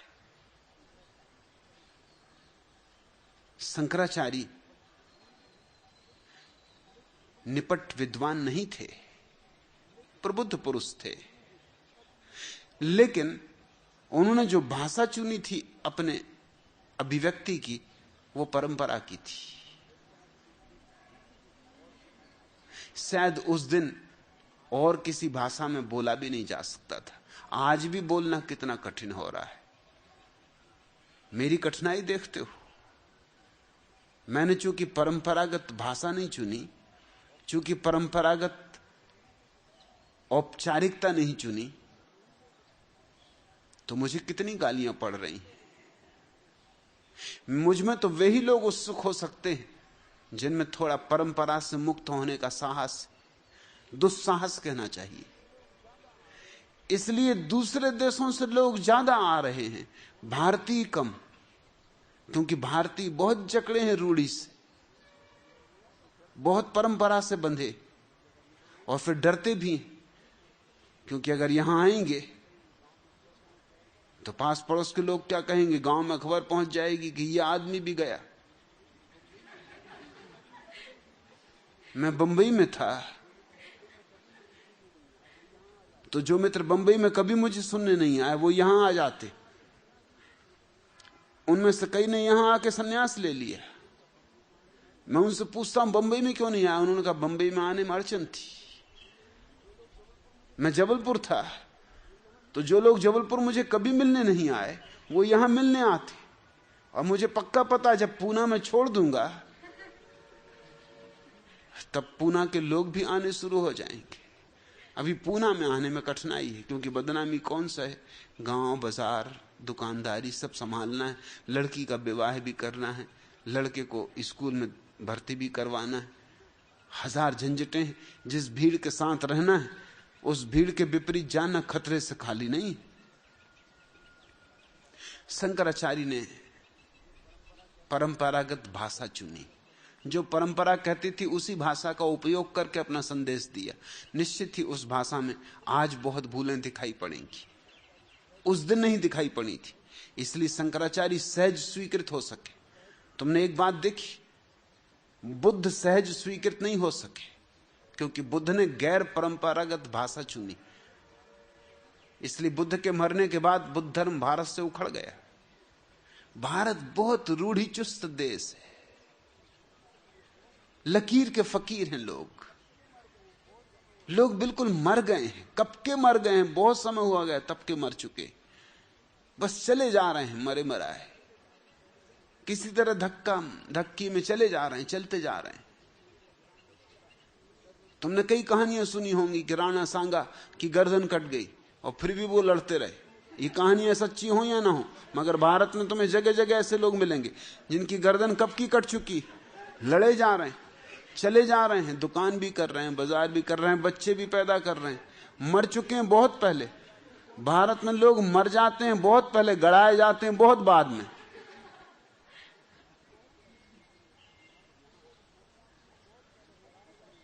यहां बुद्ध ने एक प्रयोग करके देख लिया था। महावीर परंपरागत भाषा बोले, इसलिए जैन धर्म मरा नहीं। हालांकि इतनी परंपरागत भाषा बोले कि जैन धर्म भारत के बाहर न जा सका, क्योंकि उतनी परंपरागत भाषा में भारत के बाहर कोई उत्सुक नहीं हो सकता था। भारतीयों की परंपरा थी, इसलिए वो बात भारत के बाहर किसी को प्रभावित नहीं की। जैन धर्म सिकुड़ कर रह गया, मगर जिंदा रह गया, रही क्षीण धारा उसकी, मगर जिंदा रहा। बुद्ध ने बिल्कुल नूतन भाषा बोली, मौलिक भाषा बोली, अपने सिक्के गढ़े, अपनी टकसाल खोली, नहीं पुराने सिक्के चलाए। तो बुद्ध जब तक जीवित रहे, गालियां बहुत खाई, लेकिन उनके व्यक्तित्व का प्रभाव था। जब तक जीवित रहे तब तक लोगों ने उनके साथ सत्संग किया, उनसे जुड़े। लेकिन बुद्ध के हट जाने के बाद मुश्किल खड़ी हो गई। बुद्ध के विदा हो जाने के बाद भारत से बौद्ध धर्म उखड़ गया। शंकराचार्य बुद्ध के इस अनुभव से सजग हो गए। शंकराचार्य ने करीब करीब वही बातें कही जो बुद्ध ने। तुम हैरान होगे, मेरे हिसाब में शंकराचार्य छिपे हुए बौद्ध, प्रछन्न बौद्ध। रामानुज, निम्बार्क और वल्लभ ने यही उनकी आलोचना की है कि ये छिपा हुआ बौद्ध है। ये बातें तो कर रहा है हिंदू शास्त्रों की, मगर व्याख्या ऐसी कर रहा है कि जो हिंदू शास्त्रों की नहीं। ये शब्द तो उपयोग कर रहा है हिंदुओं के, मगर अर्थ दे रहा है बौद्धों के। ये रामानुज, निम्बार्क और वल्लभ को दिखाई पड़ गया। वो बिल्कुल परंपरागत लोग हैं। वो पहचान गए कि शंकराचार्य होशियारी का काम कर रहे हैं। जो भूल बुद्ध ने की थी, इस अर्थ में भूल थी कि बात टिक नहीं सकी। अनूठा प्रयोग था मगर टिक नहीं सका। शंकराचार्य ने वही बात टिका दी, मगर फिर परंपरागत शब्दों का उपयोग करना पड़ा। तो शंकराचार्य रूढ़िवादी दिखाई पड़ते, टिक गए। ऐसे टिके कि शंकराचार्य सबसे ज्यादा प्रभावी व्यक्ति हो गए। भारत में शंकराचार्य ने जितना प्रभाव छोड़ा किसी और व्यक्ति ने नहीं छोड़ा। सारा सन्यास शंकराचार्य से प्रभावित हो गया, मगर एक बहुमूल्य कीमत चुका दी उन्होंने। बात मार दी, बात में जो धार थी वो चली गई। बुद्ध की बात में धार है। माना कि धर्म खो गया, यहां भारत में कोई बुद्ध धर्म की जड़ें न रही, मगर बुद्ध के शब्दों में जो तलवार जैसी धार है उस पर जंग न चढ़ी। शंकराचार्य ने माना कि धर्म को टिका दिया, मगर धार खो गई। मगर प्रत्येक व्यक्ति को अपना चुनाव करना होता है, और कोई किसी को कह नहीं सकता कि क्यों उसने ऐसा चुनाव किया। प्रत्येक व्यक्ति को अपनी परिस्थिति देखनी होती, अपना समय देखना होता है, अपनी जरूरत देखनी होती। लेकिन शांतानंद, तुम इन उलझनों में मत पड़ो। अब तुम देखो, अगर मैं परंपरागत भाषा बोलूं तो मेरी वही हालत हो जो महावीर की हुई। मैं भारत में सीमित रह जाऊं। मैं कोई 10 वर्ष तक ऐसी ही भाषा का उपयोग कर रहा था, और तब मैंने देखा कि यह बात भारत के बाहर जा नहीं सकती। ये भारत के बाहर पहुंचानी असंभव है। तब जैन मुझसे प्रसन्न थे, हिंदू मुझसे प्रसन्न थे, मुसलमान मुझसे प्रसन्न थे, क्योंकि मैं जो भी मुझे कहना होता है कुरान के बहाने कहता, जो भी मुझे कहना होता महावीर के बहाने कहता, जो भी मुझे कहना होता वो गीता के बहाने कहता। गीता से मुझे क्या लेना देना, और महावीर से भी क्या लेना देना। मैं अपनी बात सीधी कह सकता हूं,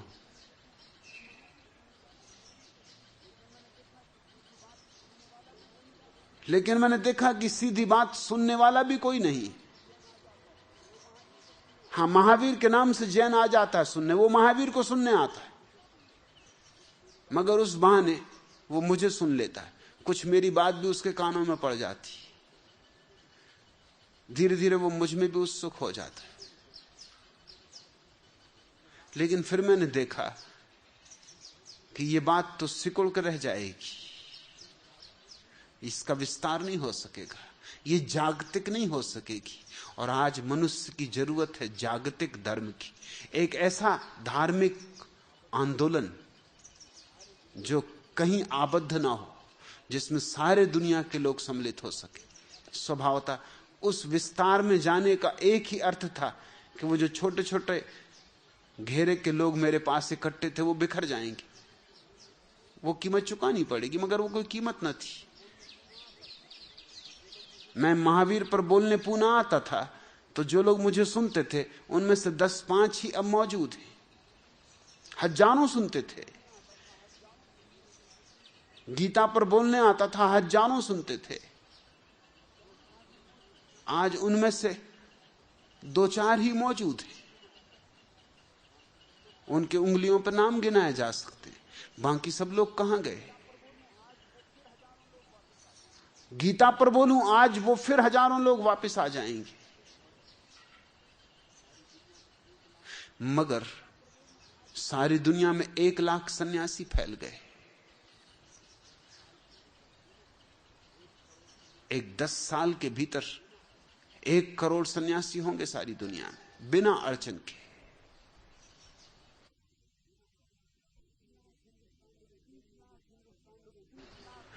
तो 30 लाख हिंदुस्तान के जैनियों में आबद्ध रह जाने की बजाय और इनके सुनने में भी कोई सार नहीं था, क्योंकि इनको कुल मतलब इतना था कि मैंने महावीर की प्रशंसा कर दी, ये खुश होकर चले गए। महावीर की प्रशंसा से इनको ऐसा लगता है इनकी प्रशंसा हो गई, इनके अहंकार को थोड़ा सा रस आ जाता, बस इससे ज्यादा कुछ भी मतलब ना था। इनमें कोई फर्क नहीं होगा, कोई भेद नहीं होगा, ये वैसे के वैसे रहेंगे। गीता पर लोग हिंदू इकट्ठे हो जाएंगे, सुन लेंगे, बस उनको अच्छा लगेगा, मनोरंजन हो जाएगा।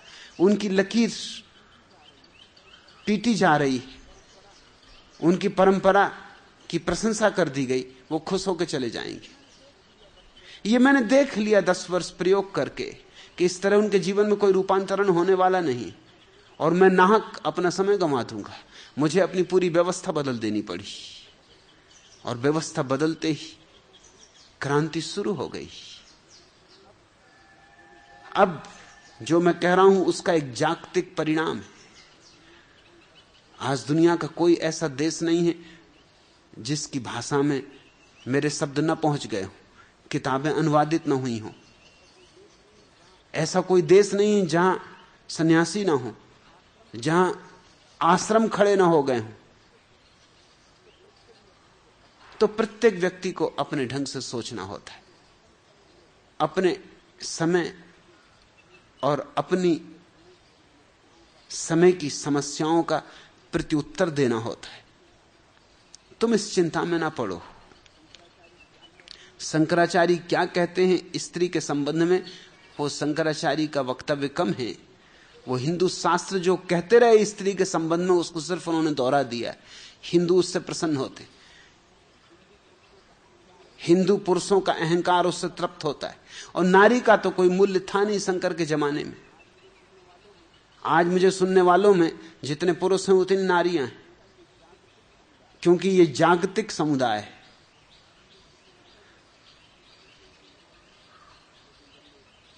लेकिन जब मैं पुराने ढंग की भाषा का उपयोग कर रहा था तो उसमें नारियां इन्हीं गिनी होती थी, मुश्किल से होती थी, समूह पुरुषों का होता था। शंकराचार्य को सुनने वाले सब पुरुष रहे होंगे, स्त्रियों को कहां मौका था? उनको तो सुनने का अधिकार भी नहीं था। तो शंकराचार्य सिर्फ वही बोल रहे हैं जो शास्त्रों में लिखा हुआ था। मैं जानता हूं कि बेमन से बोल रहे, मगर मजबूरियां हैं, काम करना असंभव होता उन्हें।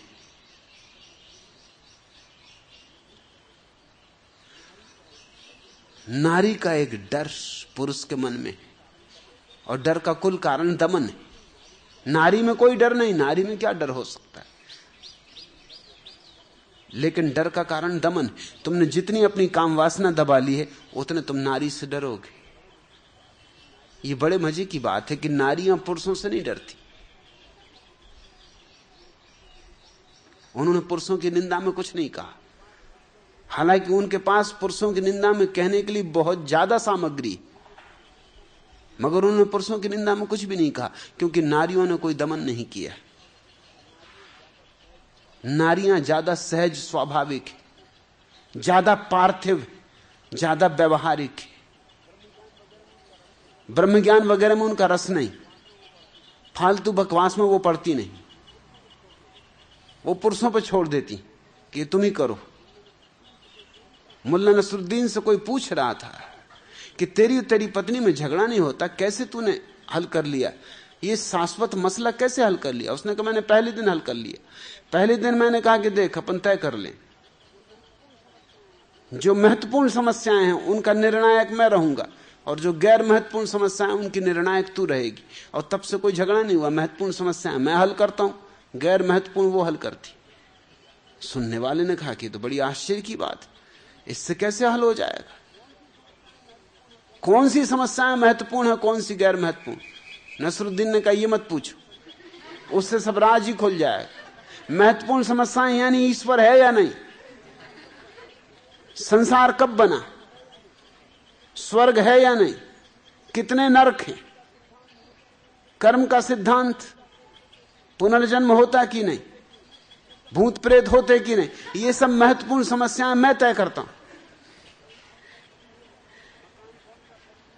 मकान कौन सा खरीदना, कार कौन सी खरीदनी, बच्चों को किस स्कूल में भर्ती करना, साड़ी कौन सी खरीदनी, मेरे लिए भी कौन सा कोट खरीदना, ये सब वो तय करती। छोटी मोटी समस्याएं, झगड़े का कोई सवाल ही नहीं उठता। स्त्रियां बिल्कुल प्रसन्न होती, तुम करो तत्व चर्चा, जितनी तुम्हें करनी मजे से करो। छोटी मोटी समस्याएं, तनख्वाह पहली तारीख को स्त्री ले लेती, वो कहती अब तुम तत्व चर्चा करो, तनख्वाह यहां रख दो। स्त्रियां ज्यादा सहज, स्वाभाविक, पार्थिव, उन्होंने दमन किया नहीं, इसलिए पुरुषों की निंदा की नहीं। पुरुष हमेशा घबराए रहे। एक वैज्ञानिक से उसके विद्यार्थियों ने पूछा कि आप नारी की रासायनिक व्याख्या क्या करते? उस वैज्ञानिक ने कहा, मानव जाति की एक सदस्य रूप में परिचित, कभी कभी अपनी प्राकृतिक अवस्था में प्राप्त, चमड़ी के रंगों से पुती, तापमान अनिश्चित, कभी गर्म कभी सर्द, अत्यधिक विस्फोटक, मुख्यतः अलंकृता, पुरुष को मार्गच्युत करने की संभवता सबसे बड़ी शक्ति, एक से अधिक रखना अवैध। पुरुष डरा रहता है। चंदूलाल का बेटा चंदूलाल से पूछ रहा था कि पापा, यह नियम क्यों बनाया गया है कि 2 शादियां करना जुर्म है? चंदूलाल ने कहा, बेटा, यह उनके लिए बनाया गया है जो अपनी रक्षा खुद नहीं कर सकते।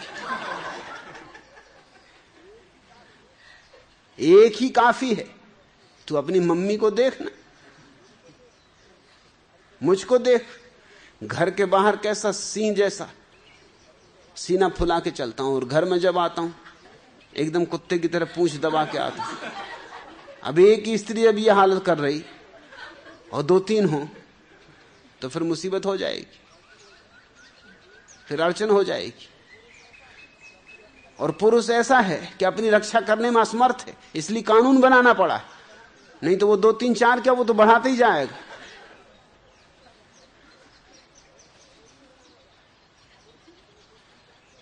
पुरुष डरा रहा है, अपने भीतर दबाया है, जो उससे भयभीत, उससे घबराया हुआ है, इसलिए सदियों से वो स्त्रियों के खिलाफ बोलता रहा है। वो स्त्रियों के खिलाफ नहीं है, वो सिर्फ अपनी ही मनोदशा की अभिव्यक्ति। ओलंपिक दौड़ प्रतियोगिता में प्रथम स्थान करने वाले धावक से एक पत्रकार ने पूछा, आपकी दौड़ने की इस आश्चर्यजनक तीव्र रफ्तार के पीछे कौन सी प्रेरणा काम करती भाईजान?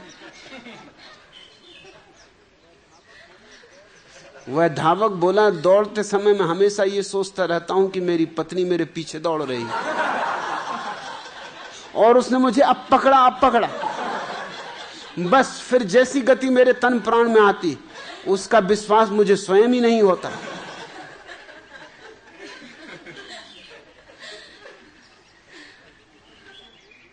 और उसने ये भी कहा कि सुनो, मुझे भाईजान मत कहो, बस भाई ही भाई हूं, जान कहां? जान तो शादी हुई उसके पहले थी, तब से तो भाई ही भाई हूं। पुरुष डरे हुए हैं। एक स्त्री अपने जीवन की अंतिम सांसें गिन रही थी। बमुश्किल थोड़ा सा ऊपर उठकर उसने पास ही बैठे अपने पति से पूछा, प्रिय, क्या मेरी मृत्यु के तुरंत बाद तुम दूसरा विवाह कर लोगे? नहीं नहीं, कभी नहीं, पति बोला। ऐसी बातें ही मत सोचो, पहले मैं कुछ दिन आराम करूंगा।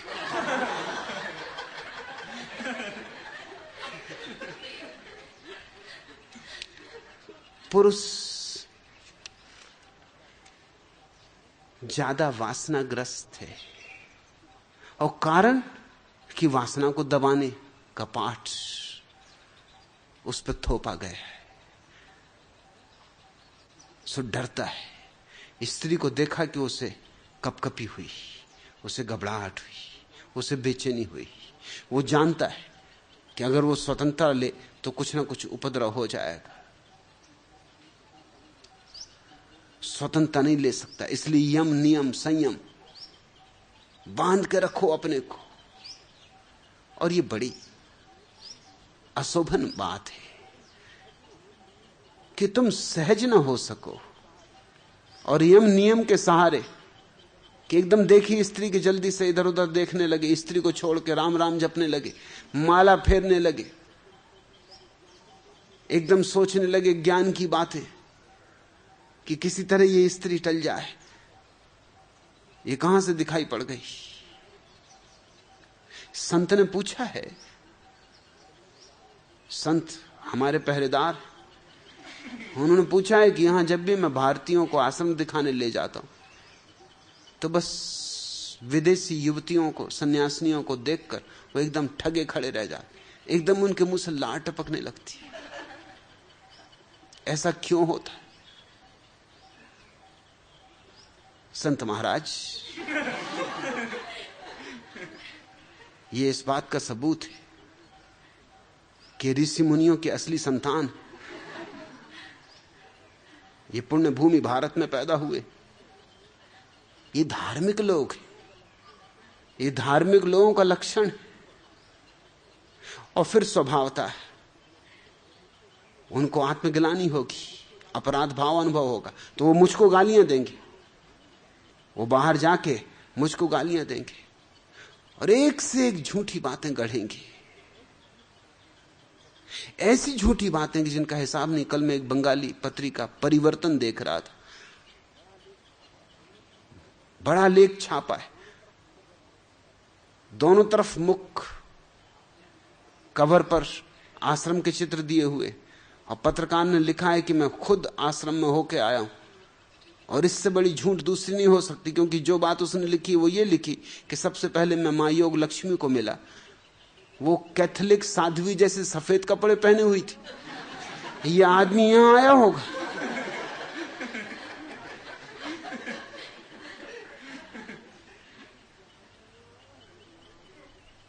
इस आदमी को यहां आने का कुछ है नहीं, ये पता नहीं कहीं कोई और जगह पहुंच गया, क्या हुआ। जो भी लिखा है सब अनर्गल है। लिखा है कि रोज रात मैं 100 व्यक्तियों को सन्यास देता हूं। चाहूंगा तो जरूर कि 100 व्यक्ति रोज रात सन्यास लें। ये वो आंखों देखा हाल लिख रहा है। और सन्यास लेते वक्त प्रत्येक को नग्न होना होता है। जब तक नग्न ना हो तब तक सन्यास नहीं मिलता।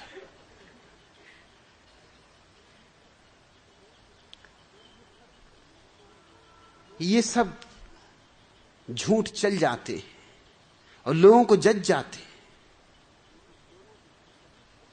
क्योंकि लोगों के भीतर एक रुग्ण दशा है, उससे इनका तालमेल बैठ जाता है। फिर स्त्रियों को जब तुम्हारे साधु संत गालियां देते रहे, वो गालियां दे रहे थे अपने को ही, मगर स्त्रियों को गालियां देते रहे, तो उनका अपनी स्त्रियों से जो जीवन संबंध रहा होगा, अपनी पत्नियों से उनके जो अनुभव रहे होंगे, वो कड़वे रहे होंगे। इसमें जिम्मेवार वो भी रहे होंगे, मगर अपनी तो कोई बात कहता नहीं, अपनी तो लोग छिपा जाते। स्त्रियों की निंदा अभी भी उनके पीछे पड़ी, अभी भी वो सोच रहे हैं कि स्त्रियां खतरनाक हैं। घर छोड़ के भाग गए, साधु हो गए। एक जैन मुनि गणेश वर्णी की मृत्यु हुई कुछ ही वर्ष पहले। जिन्होंने उनकी जीवन कथा लिखी है वो मेरे परिचित हैं। वो जब किताब छपी तो मुझे भेंट करने आए। मैं किताब उलट पलट के देखा, उसमें एक बात देख के मैं दंग रह गया कि उन्होंने 30 साल पहले अपनी पत्नी को त्याग दिया और 30 साल बाद उनकी पत्नी मरी। पत्नी को आटा पीस पीस के जिंदा रहना पड़ा। किसी तरह जीवन गुजारा करना पड़ा। किस मुसीबत में जी वो जाने, उसका कुछ उल्लेख है नहीं ज्यादा। लेकिन 30 साल बाद जब वो काशी में थे और उनको खबर मिली कि उनकी पत्नी चल बसी, तो उनके मुंह से एक उद्गार निकला कि चलो झंझट मिटी। इसका बड़े ही प्रशंसात्मक ढंग से उल्लेख किया गया है कि वाह, कैसे अनासक्त पुरुष थे, कैसे वीतराग, कि उन्होंने पत्नी की मृत्यु पर आंसू भी नहीं गिराया, उल्टे कहा कि चलो झंझट मिटी। मैंने उन लेखक को कहा कि तुम महामूढ़ हो, आंसू गिराया होता तो समझ में आ सकता था, उसमें थोड़ी आदमियत होती, थोड़ी अहिंसा होती, थोड़ी करुणा होती।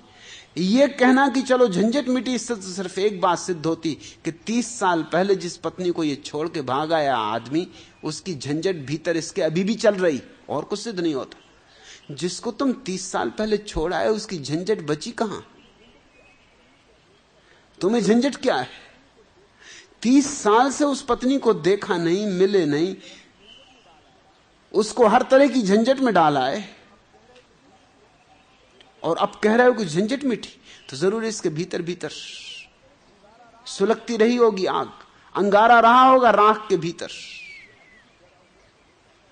ये अभी भी डरा हुआ है, दिखता है अपनी पत्नी से। हो सकता है पत्नी सामने आ जाए तो इसके अभी छक्के छुड़ा दे, या भी भूल जाए अपनी साधुता वगैरह। एक स्त्री कुत्ता खरीदने गई तो फर्म के मैनेजर ने कुत्ता दिखाते हुए कहा, महोदया, इस नस्ल का यही एक कुत्ता बाकी बचा है, यदि आपको पसंद हो तो आज ही खरीद लीजिए, पता नहीं कल तक कोई और खरीदार आ जाए। वह महिला बोली, लेकिन मेरे पति को इस नस्ल के कुत्ते कतई पसंद नहीं। मैनेजर ने पूछा, जहां तक मैं समझता हूं आप कविवर डब्बू जी की पत्नी? स्त्री ने प्रसन्नतापूर्वक कहा, आपने ठीक पहचाना, मैं श्रीमती डब्बू जी ही हूं। मैनेजर बोला, तब मैं आपसे कहना चाहूंगा कि आप अपने पति की पसंद की जरा भी फिक्र ना करें। अरे इस नस्ल का कुत्ता मिलना दोबारा मुश्किल है, जबकि आपकी पत्नी के नस्ल के पति बिना ढूंढे जितने चाहो उतने मिल जाएंगे।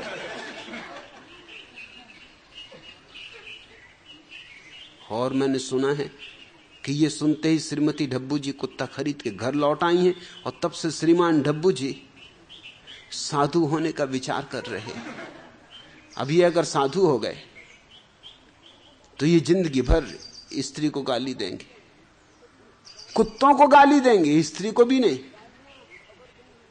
इनकी गालियां खबर देंगी इस बात की कि इनके जीवन अनुभव क्या है। तुम पूछते हो शांतानंद कि क्यों तुलसी ने निंदा की? तुलसी ने निंदा की क्योंकि तुलसी कामुक व्यक्ति थे, बहुत कामुक व्यक्ति थे। कुछ दिन के लिए पत्नी मायके गई थी तो भी पहुंच गए पीछे पीछे। बरसात के दिन थे, नदी तैर के पार कर ली, एक मुर्दे को पकड़ के, समझ के कि कोई लकड़ी का ठूंठ बहा जा रहा है, अंधे रहे होंगे बिल्कुल वासना में, और फिर पीछे के तरफ से मकान पे चढ़े तो सांप को रस्सी समझ के चढ़ गए। इतने कामांध व्यक्ति को स्त्री ने ही बोध दिया, कहा कि अगर इतना तुम्हारा प्रेम परमात्मा से होता तो तुम उसे कभी कब पा लेते, जितना प्रेम तुम्हारा मुझसे है।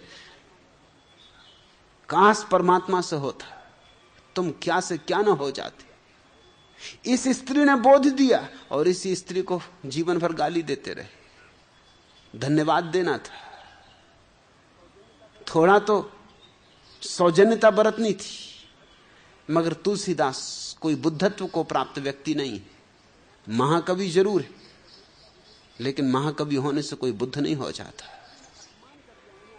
वो जो स्त्री ने अपमान कर दिया, उन्हें अपमान लगा, वो जो आत्मग्लानि हुई पैदा, कह रहे मैं कैसा कामी, लौट पड़े मगर क्रोध में लौटे, छोड़ दिया घर द्वार मगर स्त्री पर नाराजगी जाहिर है।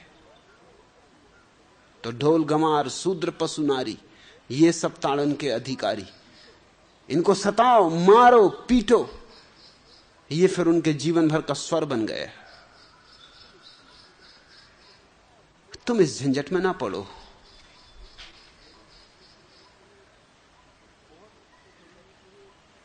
बहुत से तो व्यक्ति हैं जो ज्ञान को उपलब्ध नहीं है, लेकिन तुम समझते हो कि ज्ञान को उपलब्ध है।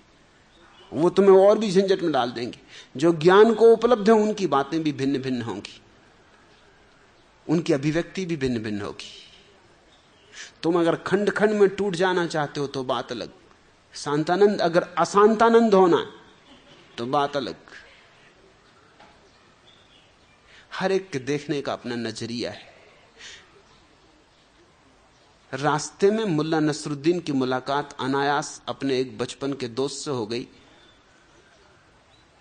मुल्ला ने पूछा, कहो भाई क्या हालचाल, शादी वादी हुई कि नहीं?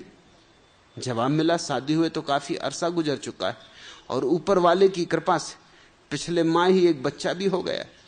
मुल्ला ने पूछा, अच्छा तो तुमने ऊपर की मंजिल में क्या कोई किराएदार रख लिया?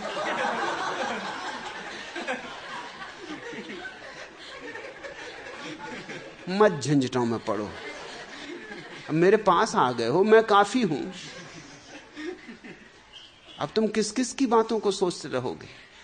तुलना में मत पड़ो, ऊहा पोह ना खड़ा करो, इससे बुद्धि उलझेगी, जाल बढ़ेगा। सरल होने से सत्य मिलता है, उलझने से नहीं। आखिरी प्रश्न,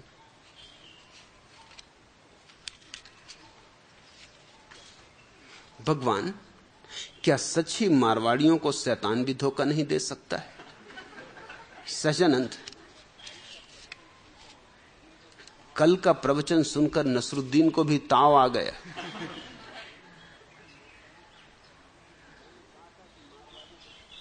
मैंने कहा था कि मारवाड़ी को शैतान भी धोखा नहीं दे सकता।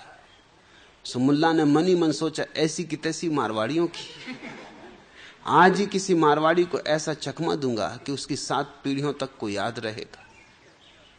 सांझ का समय था, सूरज ढल चुका था और बिजली की खराबी के कारण सड़क पर अंधेरा था।